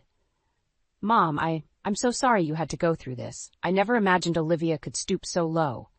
His words should have given me solace after all her cruelty and disrespect.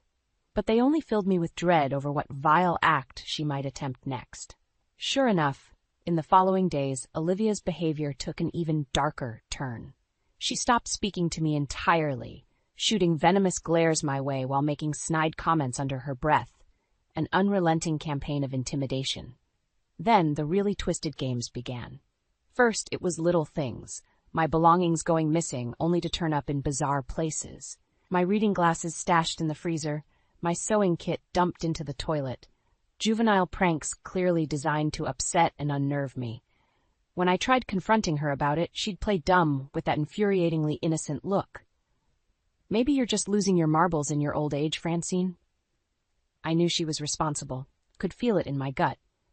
But without proof, Bryce seemed hesitant to accuse his wife of such cruelty. The final indignity came when I received a letter stating that an anonymous complaint had been filed against me for running an illegal boarding house out of my home.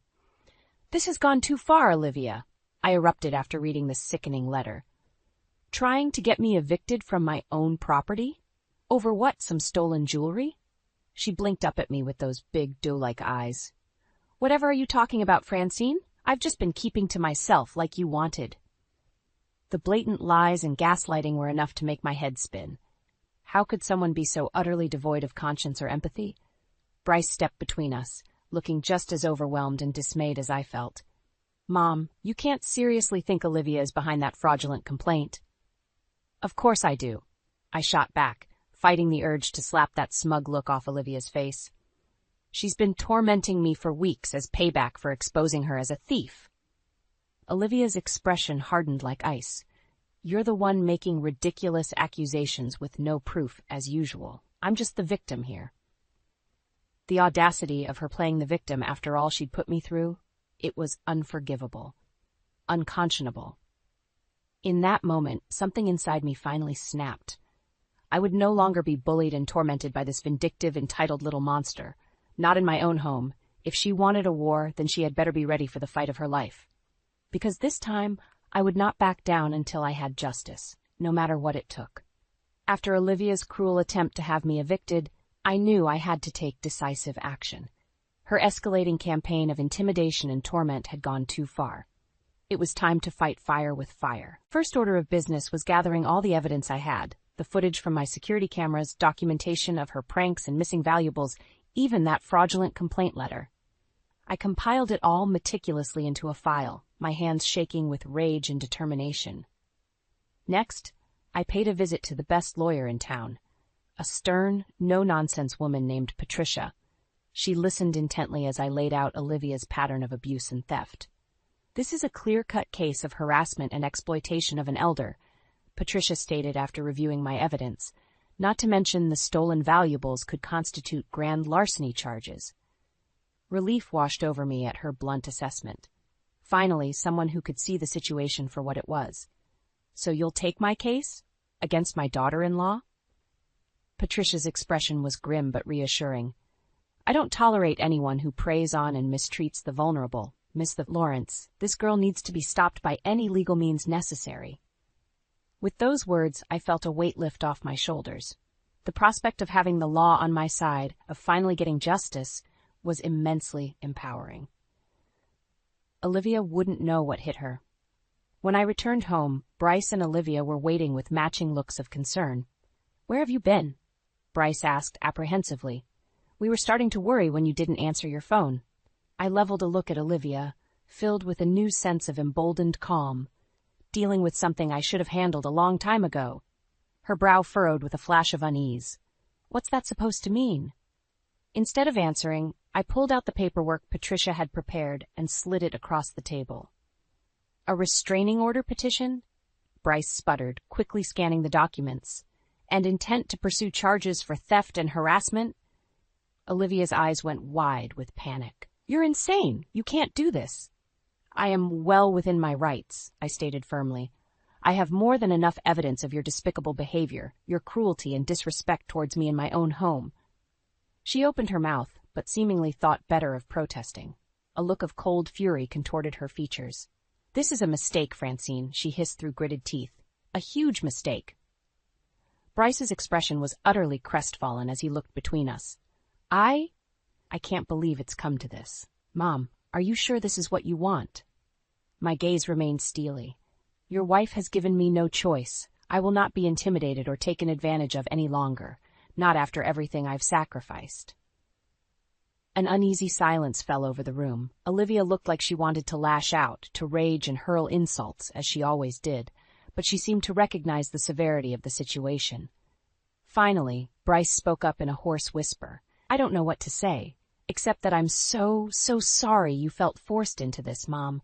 I really hoped Olivia and I could make things right." A pang of sadness tugged at my heart to see my only son so utterly defeated. But I knew in that moment that I had to remain resolute, to protect myself at all costs from his manipulative wife. "I'm sorry too, Bryce," I replied, hiding the waver in my voice, "but your wife made her choices, and now she'll have to face the consequences." I stride into the grand ballroom, the sounds of laughter and clinking glasses filling the air. Crystal chandeliers cast a warm glow over the lavish decor, but my heart feels as cold as ice. "I'll keep you safe forever, Millie," my husband Joel whispers, his voice trembling with emotion. He pulls my best friend into a tight embrace, and they both radiate happiness. A betrayal so raw it takes my breath away. Millie's family has spared no expense for this charity gala, their wealth on full display. Yet as her father Richard takes the stage to welcome the guests, the opulence fades into the background. Joel's declaration echoes in my mind, each word a dagger twisting deeper into my heart. I force a smile, stepping forward with feigned composure. Joel and Millie freeze as I approach, their faces drained of color. Without breaking my stride, I pluck the microphone from Richard's hand. "Good evening, everyone," I say, my voice steadier than I feel. "Allow me to introduce myself. I'm Ashton, Joel's wife." Gasps ripple through the crowd as Joel and Millie exchange panicked glances. Richard and Sylvia, Millie's mother, stare at the pair in disbelief, demanding answers with their eyes. "What's the meaning of this?" Richard bellows, his face flushed with anger. Joel stammers, unable to form a coherent response. Millie remains silent, her gaze fixed on the floor. "I think we all know the meaning," I say, my voice cutting through the tension like a knife. "But don't worry, I have all the evidence we need." The ballroom falls deathly silent, all eyes fixed on Joel and Millie. They shift uncomfortably, unable to meet anyone's gaze. "Well?" I prod, my voice dripping with disdain. "Aren't you two going to explain yourselves?" Joel clears his throat, his Adam's apple bobbing nervously. "Ashton, it's not what it looks like." A derisive laugh escapes my lips. Not what it looks like? You were declaring your undying love for my supposed best friend, Joel. How else am I supposed to interpret that?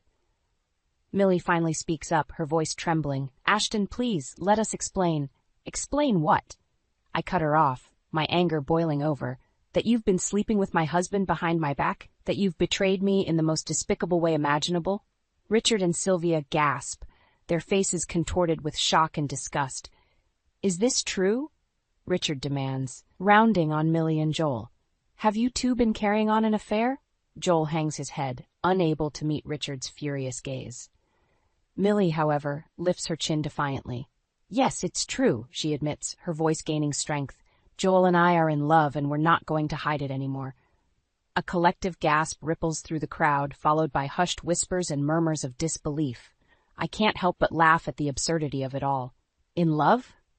You two are despicable. You've been lying and sneaking around behind my back for God knows how long. Sylvia steps forward, her lips pursed in a tight line. Millie, how could you do this? To your best friend, no less.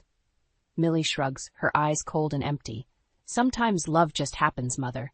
You can't control who you fall for. Love? I spit out the word like venom. This has nothing to do with love. This is about greed and selfishness. You've always been jealous of what Joel and I had, haven't you? Millie, you just couldn't stand to see someone else happy.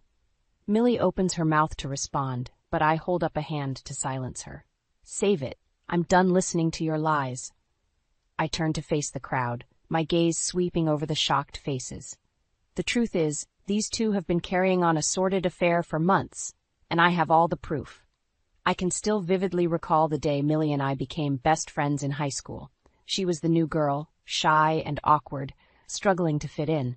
I took her under my wing, and we quickly became inseparable. Little did I know that kindness would come back to haunt me years later. After graduation, Millie and I remained close, even after I met and fell in love with Joel. He was charming, successful, and seemed to adore me. We got married straight out of college, much to my mother Vivian's delight. She had always worried about me being too focused on work at her restaurant. At first, Joel was the perfect husband, attentive, loving, and supportive of my dreams. But slowly, things began to change. He started working later nights, claiming he had important client meetings. Our once passionate intimacy dwindled to almost nothing. When I brought up the idea of starting a family, Joel always had an excuse. His career was taking off, we needed to save more money, the timing wasn't right. His evasiveness should have been a red flag, but I was blinded by my love for him. Looking back, the signs were all there. The expensive gifts I'd find in his gym bag, the lingering scent of an unfamiliar perfume on his clothes.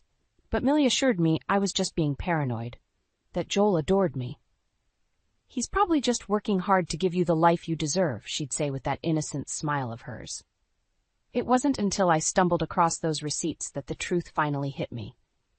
Dozens of charges for luxurious hotel stays, expensive jewelry, all addressed to Millie. My best friend and my husband carrying on an affair right under my nose. The betrayal was almost too much to bear. But I knew I couldn't confront them until I had undeniable proof. So I hired a private investigator and started documenting their every move. The evidence piled up quickly.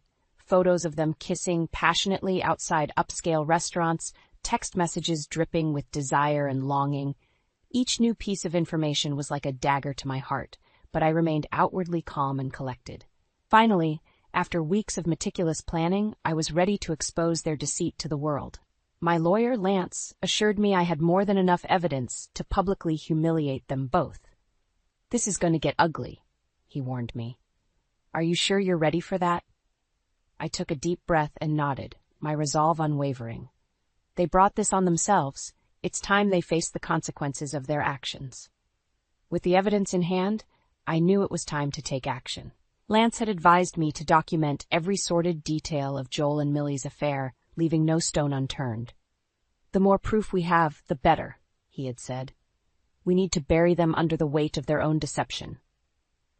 So I enlisted the help of a private investigator, a stone-faced woman named Janice, who had a knack for blending into the background.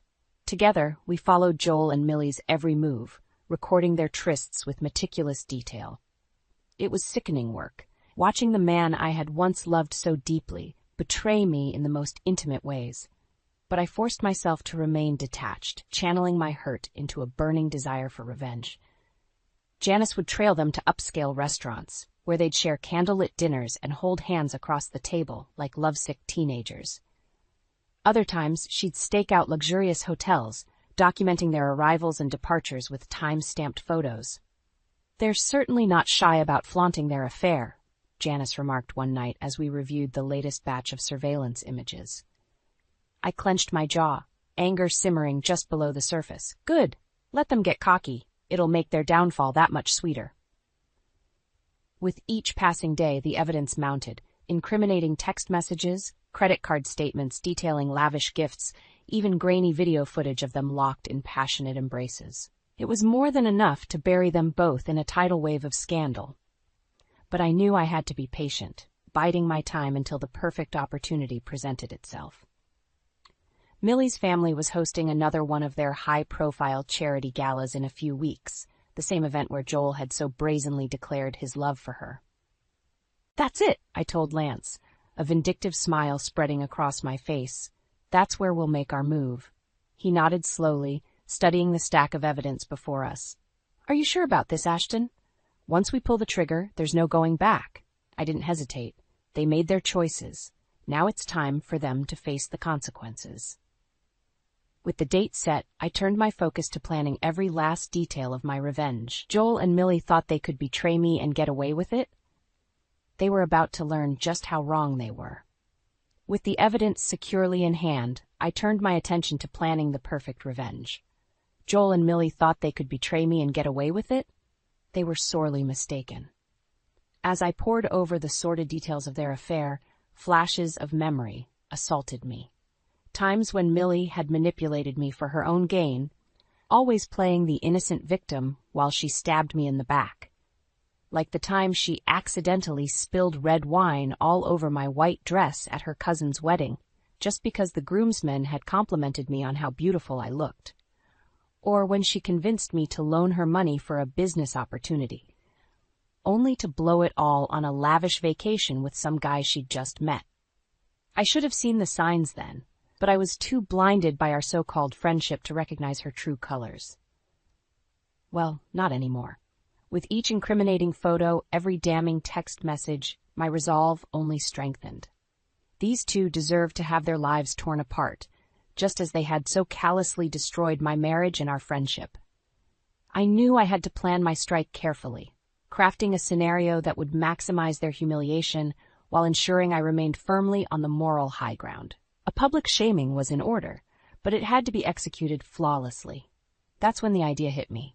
Millie's family was hosting another one of their opulent charity galas in a few weeks, an event guaranteed to draw the elite of our social circle.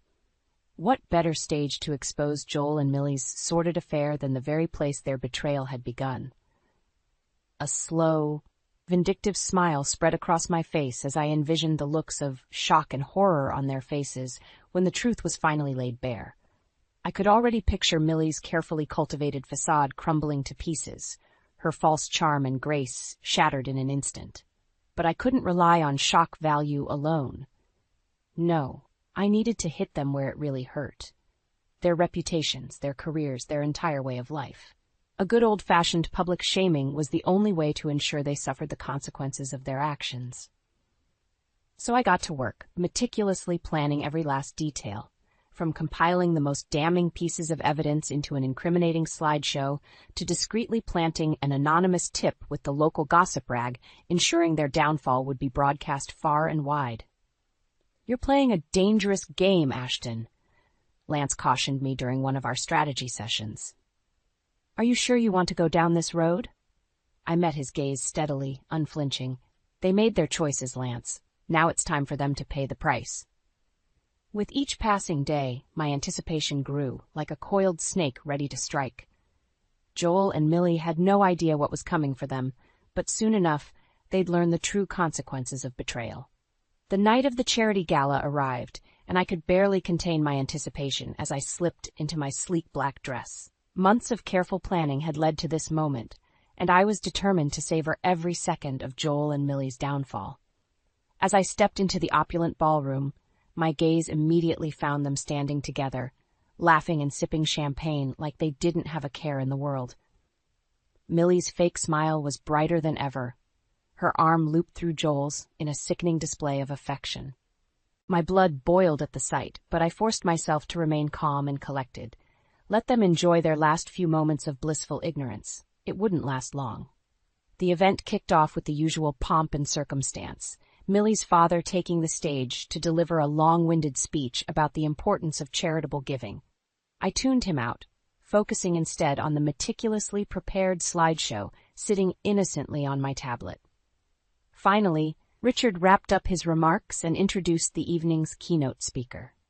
As the man took the podium, I made my move, smoothly slipping behind the curtain and connecting my tablet to the projection system. With a few taps, the ballroom's massive screens flickered to life, displaying the first damning image. A candid shot of Joel and Millie locked in a passionate kiss outside a fancy restaurant. Gasps and murmurs rippled through the crowd as more photos appeared in rapid succession, each one more incriminating than the last. On the stage, the keynote speaker faltered, his words dying on his lips as he realized something was terribly wrong. I stepped out from behind the curtain, a satisfied smile playing across my lips as I took in the scene of utter chaos unfolding before me. Joel and Millie were frozen in horror, their faces drained of color as the shocking evidence of their affair was laid bare for all to see. Text messages filled with lust and longing, credit card statements detailing lavish gifts, even grainy video captures of their trysts at high-end hotels. It was all there, projected in vivid detail for the entire crowd to witness. Millie's parents, Richard and Sylvia, looked like they were about to be sick, their expressions twisted into masks of disgust and betrayal. Around them, the once dignified guests erupted into a frenzy of whispers and gasps, their scandalized tones echoing off the vaulted ceilings. As the slideshow cycled through its final few images, I stepped forward, basking in the stunned silence that had fallen over the ballroom. "Well?" I called out, my voice ringing with contempt. "Don't you two have anything to say for yourselves?" Joel opened and closed his mouth wordlessly, like a fish gasping for air. Millie, however, found her voice, her eyes blazing with fury. "You bitch!" she spat, any trace of her false charm evaporating in an instant. "How dare you do this to us?" A harsh laugh escaped my lips. "How dare I? You two were the ones carrying on a sordid affair behind my back. You brought this on yourselves." My gaze shifted to Richard and Sylvia, taking in their devastated expressions. "I'm sorry you had to find out this way," I said, my tone softening ever so slightly. "But they gave me no choice. The truth had to come out." With that, I turned on my heel and strode out of the ballroom, leaving a wake of chaos and shattered reputations in my wake. The cold satisfaction of revenge coursed through my veins. Joel and Millie had finally gotten what they deserved. In the aftermath of my explosive revelation, the fallout was swift and merciless. Joel and Millie found themselves cast out from the very social circles they'd once dominated, their reputations in tatters. I'll never forget the look on Richard's face as he confronted his daughter in the wake of the scandal.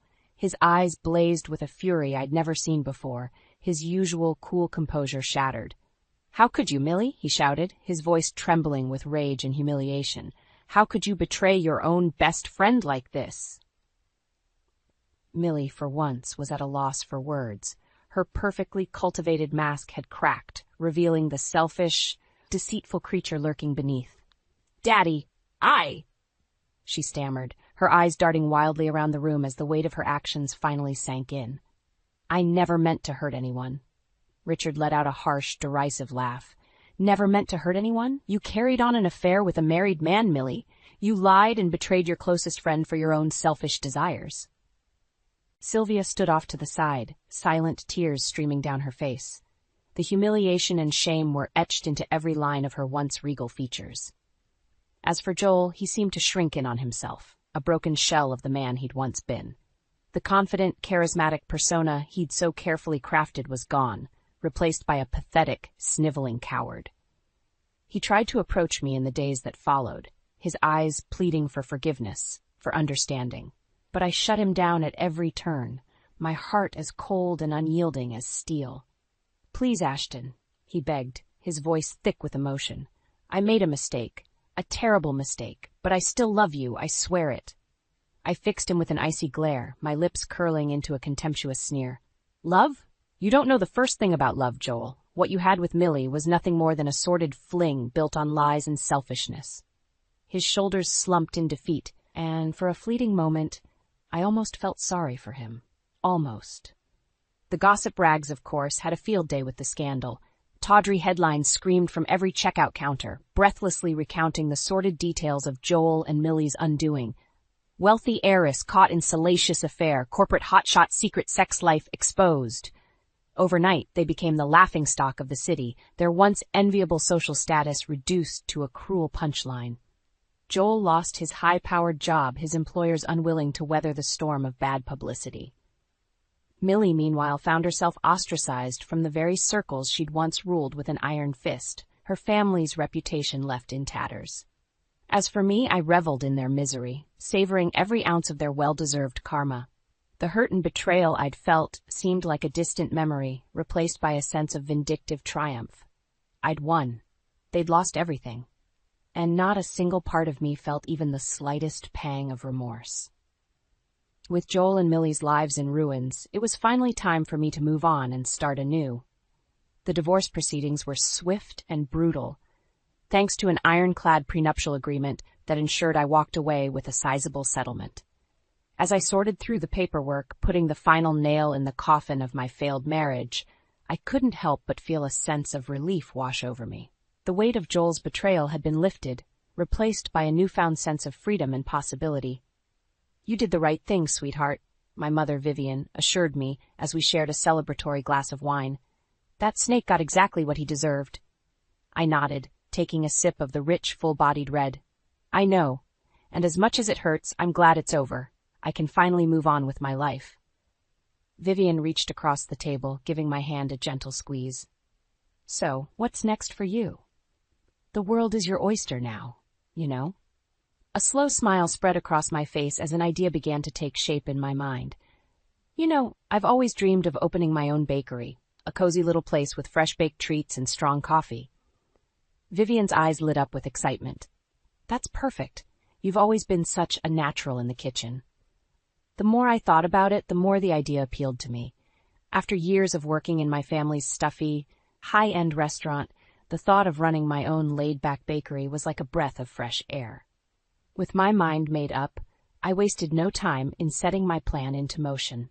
I used a portion of the settlement money to secure a prime location in a trendy part of town and got to work transforming the space into my vision of bakery perfection. The weeks flew by in a whirlwind of painting, baking, and taste testing as I poured every ounce of my energy into making my dream a reality. Finally, after what felt like an eternity, the big day arrived. The soft chime of the bell above the door signaled the arrival of my first customer, a wide-eyed young woman who eagerly approached the glass display case. "What can I get for you today?" I asked, a genuine smile spreading across my face. As she placed her order, I felt a surge of pride and excitement. This was it, the start of my new life, unburdened by the shadows of betrayal and deceit. In the months that followed, my little bakery became a neighborhood staple, drawing in crowds with its tempting array of freshly baked goods and warm, welcoming atmosphere. I'd never been happier, surrounding myself with the simple pleasures of good food and friendly faces. Whenever I felt a twinge of sadness creeping in, I'd remind myself of how far I'd come.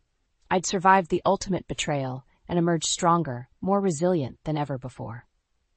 Joel and Millie's actions, as despicable as they were, had ultimately set me free to pursue my true passion. And as I looked around at the bustling bakery filled with laughter and the rich aroma of freshly baked bread, I knew I'd made the right choice. This was my new beginning, and nothing, not even the ghosts of my past, could take that away from me. The news hit me like a sledgehammer to the gut.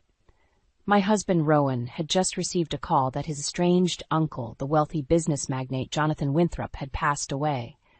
"Your uncle named you as one of the primary beneficiaries in his will," the lawyer on the other end announced. Rowan's eyes widened in disbelief. "My uncle? But we haven't spoken in over a decade. Are you certain?" "Quite certain, Mr. Blackwood." You and your wife are requested to attend the reading of the will tomorrow. As the call ended, Rowan turned to me, his expression a mix of shock and confusion. Alara, this could be our chance to turn things around. Uncle Jonathan's fortune could save our struggling business. I forced a smile, trying to mirror his cautious optimism, but a knot of unease twisted in my stomach. Nothing in life came without a price, and I couldn't shake the feeling that this unexpected windfall would demand a heavy toll. The next day, we found ourselves in the opulent study of Jonathan Winthrop's sprawling mansion, surrounded by his legal team and other potential beneficiaries. As the lawyer started reading the will, a hush fell over the room. To my estranged nephew, Rowan Blackwood, and his wife, Alara, I bequeath my entire estate, including this property and all assets, on one condition. My heart raced as the lawyer paused for dramatic effect. Rowan squeezed my hand, his palm clammy. They must take up permanent residence in this mansion for a period of no less than 1 year. A collective gasp filled the room, but one voice rose above the others, dripping with venom. This is an outrage, Rowan's mother, Margot, spat. That inheritance is rightfully mine. I'm Jonathan's only living relative. Her eyes locked onto me, filled with undisguised hatred. This is that little gold digger's doing, I'm sure of it. Rowan stepped forward, his jaw clenched. Mother, you have no right. Don't you dare take her side, you ungrateful whelp. Margot hissed, her words slicing like knives. The lawyer cleared his throat, attempting to restore order. The terms are clear, Mrs. Winthrop. If Mr. and Mrs. Blackwood fail to meet the residence requirement, the entire estate will be distributed among various charities. Margot's eyes narrowed dangerously. Mark my words, you'll regret this. That mansion and everything in it belong to me by rights. I'll make your life a living hell until you surrender what's mine. As her gaze bored into me, a chill ran down my spine. I knew, in that moment, our lives had taken an irrevocable turn, and the battle lines had been drawn. A week later, we stood before the looming gates of Winthrop Manor, our new home, or gilded cage as it felt. The ancient stone edifice seemed to stare down at us, its Gothic spires like accusing fingers against the slate-gray sky. Are you sure about this? I asked Rowan, my grip tightening on his hand. He offered a grim smile. We don't have a choice if we want a future. Just promise me you'll be careful around Mother. As if on cue, the gates creaked open, and Margot emerged from the shadows like a specter, her expression a rictus of disdain. So the prodigal son returns, she sneered, and he brings his little bride into my home. I fought the urge to recoil as her eyes raked over me with undisguised loathing. This is Uncle Jonathan's home now, Mother, Rowan said, his voice strained. We're here to honor his wishes. His wishes? Margot barked a harsh laugh. That senile old fool was manipulated in his final days, no thanks to your scheming wife, I'm sure. Before I could respond, she stepped closer, her face inches from mine. Listen closely, you conniving little tramp. This is my domain, and I'll make your life a waking nightmare until you slink back to whatever hovel you crawled out of. Rowan pulled me back, shielding me with his body. That's enough, Mother. You've gone too far. Margot's lips curled into a cruel smile. We'll see about that. As she turned and stormed back towards the manor, I felt a shiver run down my spine. The games had begun. Over the following weeks, Margot's campaign of subtle torment intensified. Priceless heirlooms went missing, only to reappear in bizarre locations. Strange noises echoed through the halls at night, keeping me awake. And the servants treated me with thinly veiled contempt, no doubt following Margot's lead. She's just trying to rattle you, Rowan insisted.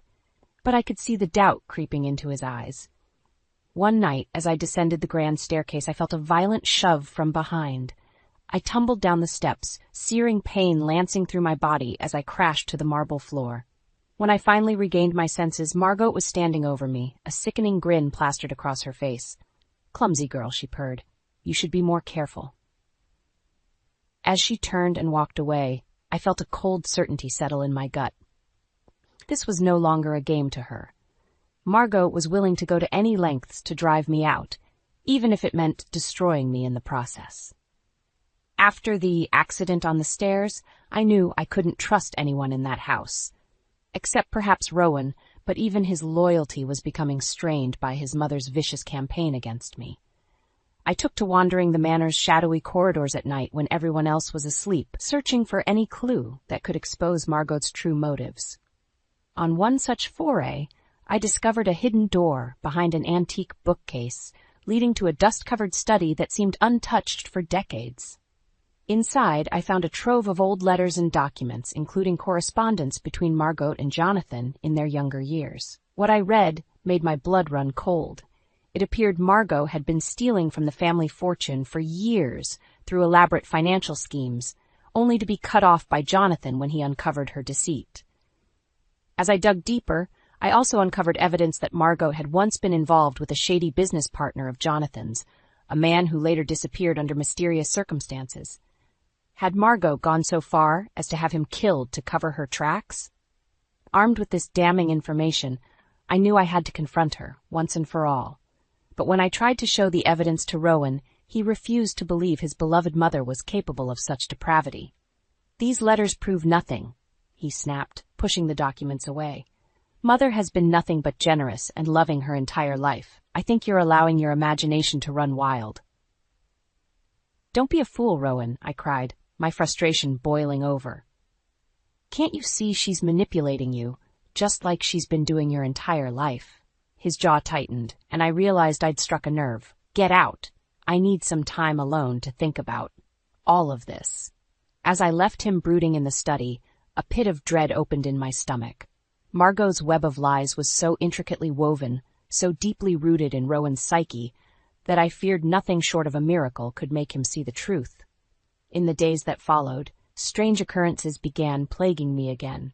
More missing valuables, eerie scratching sounds from behind the walls, and an increasing sense of being watched. I knew Margot was behind it all, but I could never catch her in the act. Then, one evening, the servants began whispering about a scandalous story that had surfaced in the local papers, depicting me as a shameless gold digger who had ensnared Rowan through nefarious means. The vicious lies left me reeling, and I knew Margot's hand was behind this public defamation. When I confronted Rowan about it, he seemed conflicted, torn between his loyalty to me and his ingrained devotion to his mother. "Perhaps it would be best if you left for a while," he said, unable to meet my eyes, "at least until this blows over." As I stared at the man I loved, I realized our relationship was hanging by a thread, fraying under the relentless onslaught of Margot's cruelty. If I didn't act soon, I would lose everything: my home, my husband, and any chance at the life we'd dreamed of.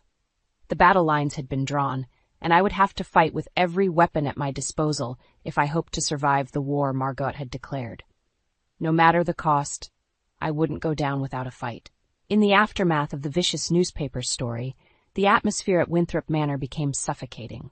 Rowan grew increasingly distant, torn between his loyalty to me and his lifelong conditioning by his manipulative mother. Meanwhile, Margot's underhanded tactics escalated in boldness and cruelty. It all came to a head one chilly autumn night. I had retired early to the bedroom Rowan and I shared, exhausted from another day of walking on eggshells in that accursed house. As I prepared for bed, a faint scratching sound came from the adjoining dressing room, like fingernails on wood. My heart pounding, I crept toward the noise, pushing open the dressing room door. That's when I saw it: a blazing trail of liquid snaking along the floor towards the piles of cast-off clothing.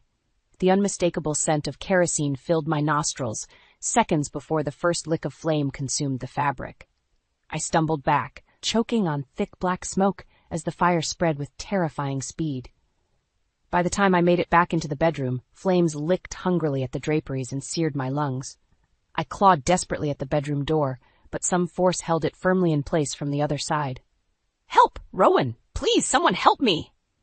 I screamed, panic clawing at my throat as the room became an inferno around me. Then, over the roar of the blaze, I heard it, Margot's shrill laughter cutting through the chaos. That twisted cackle would haunt my nightmares for the rest of my days. Just as the searing pain and smoke threatened to overwhelm me, the bedroom door exploded inward with a thunderous crack. Rowan burst in, soot streaking his panic-stricken face, and pulled me bodily from the conflagration raging within. I don't remember much after that, only fragments of being rushed to the hospital, bandages binding my scorched skin, and the vacant look in Rowan's eyes as he watched over me in silence. When I finally regained my senses days later, Rowan sat slumped by my bedside, his expression hardening as I recounted the night's events. "She tried to kill you," he muttered in a hollow tone, the truth he had been so desperate to deny finally settling in his bones. "My own mother." I took his hand, ignoring the sting of my blistered skin, and made him meet my gaze. "She has to be stopped, Rowan, before this goes any further." His eyes smoldered with rage and anguish. I know. But even then, as he said the words, I could see the fractures splintering his loyalty, the product of a lifetime's manipulation threatening to reassert itself. Margot's twisted lies had sunk their hooks in deep, and I feared they might never fully release their grip on the man I loved. Rowan pressed his forehead to my hand, his next words barely more than a pained whisper. "I want to believe you, Alara, more than anything, but without proof, without knowing the full truth of what she's done." He trailed off, and in that moment, I felt more alone than I ever had in my life, as if I were drifting helplessly at sea with no anchor to hold me in place. It was then that I knew I would have to take matters into my own hands if I had any hope of surviving Margot's vendetta and salvaging what little remained of my crumbling life. Whatever the cost, I had to find a way to expose that vile woman's sins before they destroyed me completely. After the harrowing ordeal of the fire, I knew I couldn't remain a passive victim any longer. If I didn't take decisive action, Margot's malicious games would consume me completely. Rowan's loyalty was hanging by a frayed thread, and it was clear I couldn't rely on him to protect me from his mother's ruthless machinations. In the depths of that long, agonizing night following the inferno, a newfound resolve took root within me. I would gather whatever allies and evidence I could to finally expose Margot for the vicious, conniving snake she truly was, even if it meant facing her darkness head-on. My first step was contacting the local authorities and providing them with the damning letters and documents I'd uncovered, detailing Margot's financial crimes and the mysterious disappearance of Jonathan's former business partner.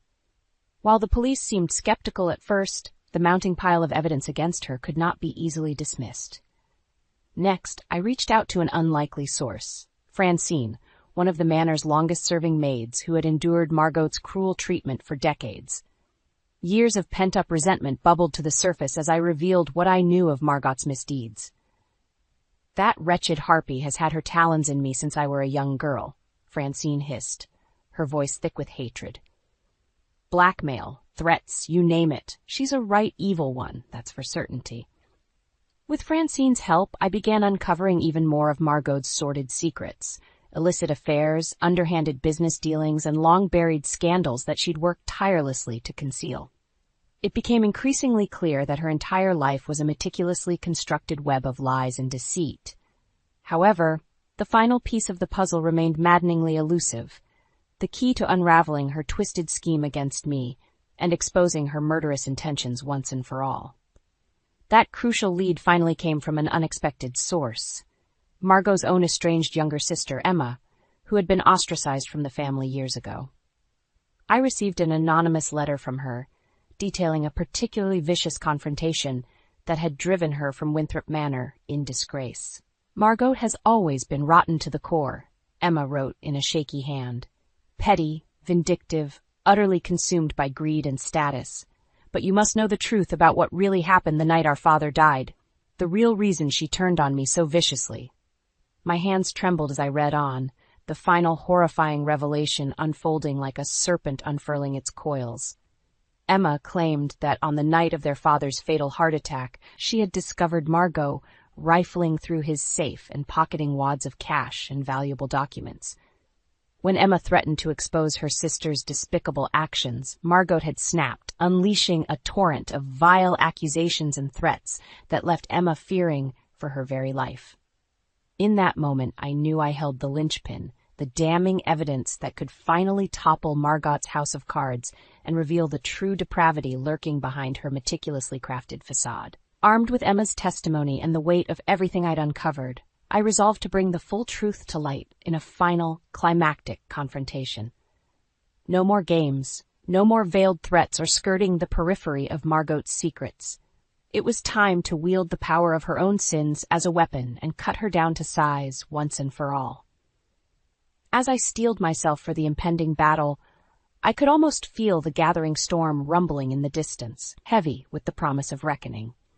Margot's reign of terror and deception was nearing its end, by her own hand or by mine. The day of reckoning arrived sooner than I expected. I had summoned the estate's executors, the police, and a few trusted allies to bear witness as I finally stripped away Margot's veil of lies and deception. We gathered in the manor's grand hall, the vaulted ceiling seeming to press down with the weight of the impending confrontation. Rowan stood apart from the others, his expression haunted as he steeled himself for the ugliness to come.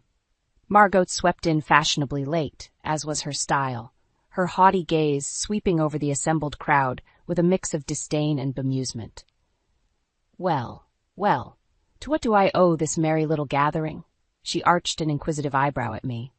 Don't tell me my dear daughter-in-law is hatching another pathetic scheme for attention? Cut the act, Margot, I spat, my anger simmering just beneath the surface. Your game is up. We know everything. For a split second, a flicker of uncertainty danced across her face before the mask reasserted itself. I haven't the faintest idea what you're raving about, you delusional little. Save your venom, I snarled, retrieving a thick manila envelope with a trembling hand. We have all the proof we need of your lies, your crimes, your murderous intentions. As I began laying out the damning trail of evidence, the letters, the financial records, Emma's testimony, Margot's expression shifted from derision to outright fury. Her eyes bulged with unbridled rage as each new revelation compounded the last. That sniveling, traitorous whore, she screeched when I revealed Emma's words. How dare she slander me with these absurd fairy tales? Rowan took an involuntary step backward, as if her outburst had struck him bodily. It was the first crack in his staunch denial, the first glimmer of realization seeping through. These are nothing but malicious fabrications, Margot raged on, turning her vitriol towards the executors and police. I demand you remove these despicable liars from my home at once. But they stood firm, unmoved by her bluster as the weight of the evidence became insurmountable. With an animalistic shriek of pure fury, Margot turned on me, her immaculately manicured fingernails hooked like talons. You ungrateful, conniving little snake, she howled, spittle flying from her lips. This is all you're doing, isn't it? You could never be content with an ounce of my generosity. Well, I'll see you utterly destitute and ruined for this, I swear on my life. In that moment, she seemed to swell to an even more grotesque, inhuman form, a twisted, wrath-filled harpy clawing desperately at the unraveling threads of her meticulously crafted lies.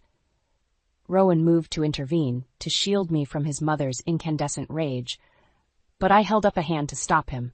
I would face her unbridled fury and let it consume itself to bitter ashes. It's over, Margot, I said, startled by the calm resolution in my own voice. No more lies, no more manipulations. Your house of cards has collapsed around you, and this time there's no escaping the consequences of your actions. For a long, breathless moment, she seemed on the verge of unleashing another torrent of rage and denial. But then, something shifted in her eyes. The fight bled out of her, letting the mask slip just a bit to reveal the hollowed, broken thing that lurked beneath.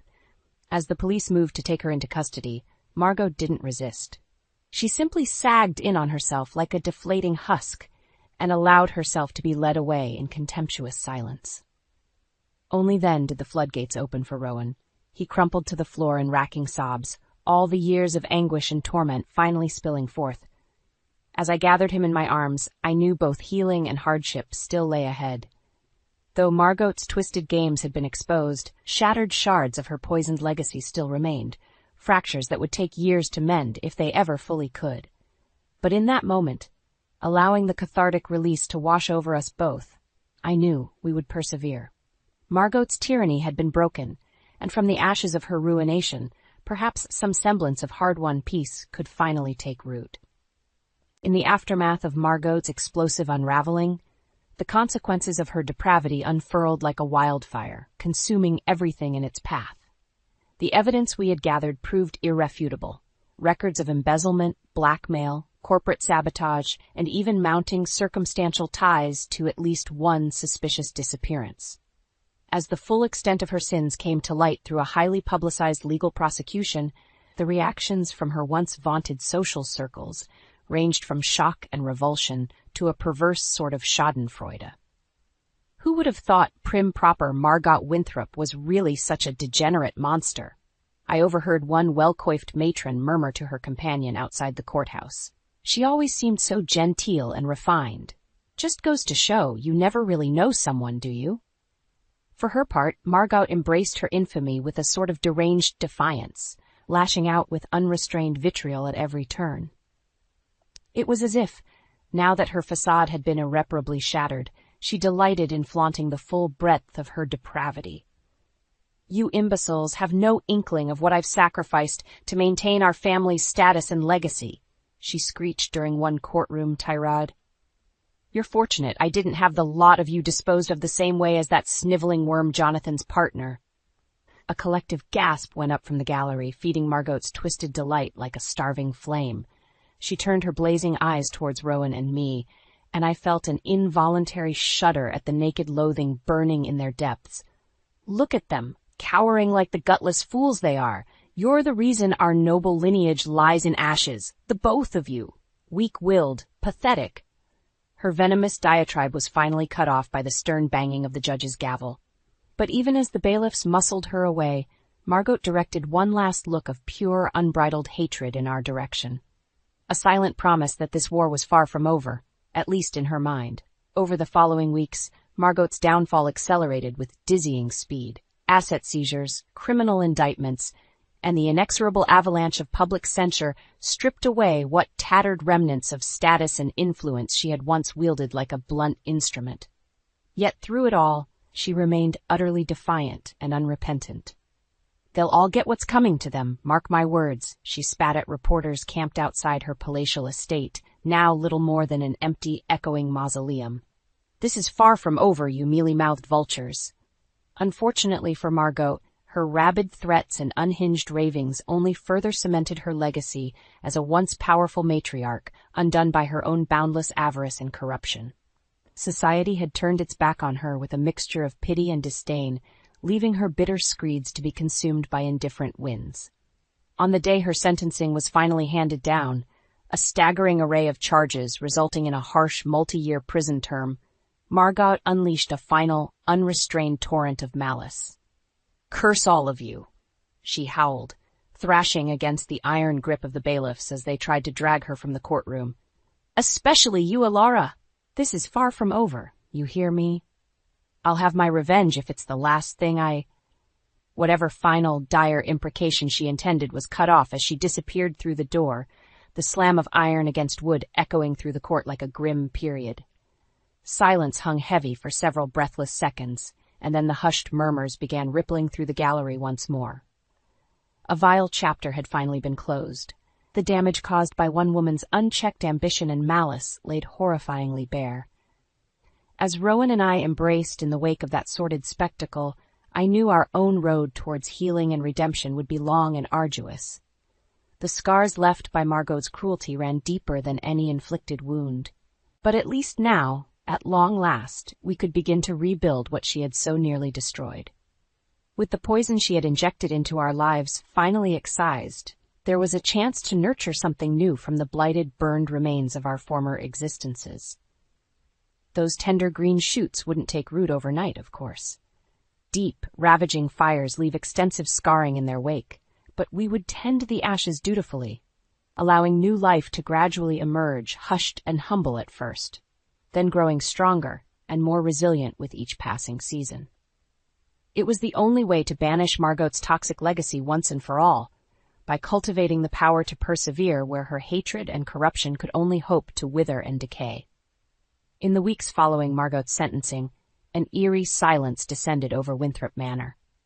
The echoing halls, once electric with her malicious presence, now felt like a vacuum, the stifling calm before the soft patter of new life begins to take tentative root. Rowan and I moved through those early days in a numb haze, going through the motions of setting the manor to rights, but still emotionally adrift from the cataclysm that had reshaped our lives so violently. We spoke in hushed tones, as if afraid to disturb some lingering malignant force hovering in the shadows.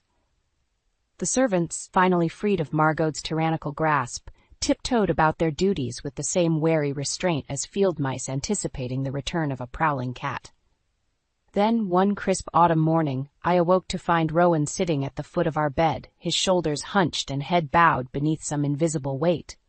"Rowan?" I murmured, reaching out a hand to his arm. "What's wrong?"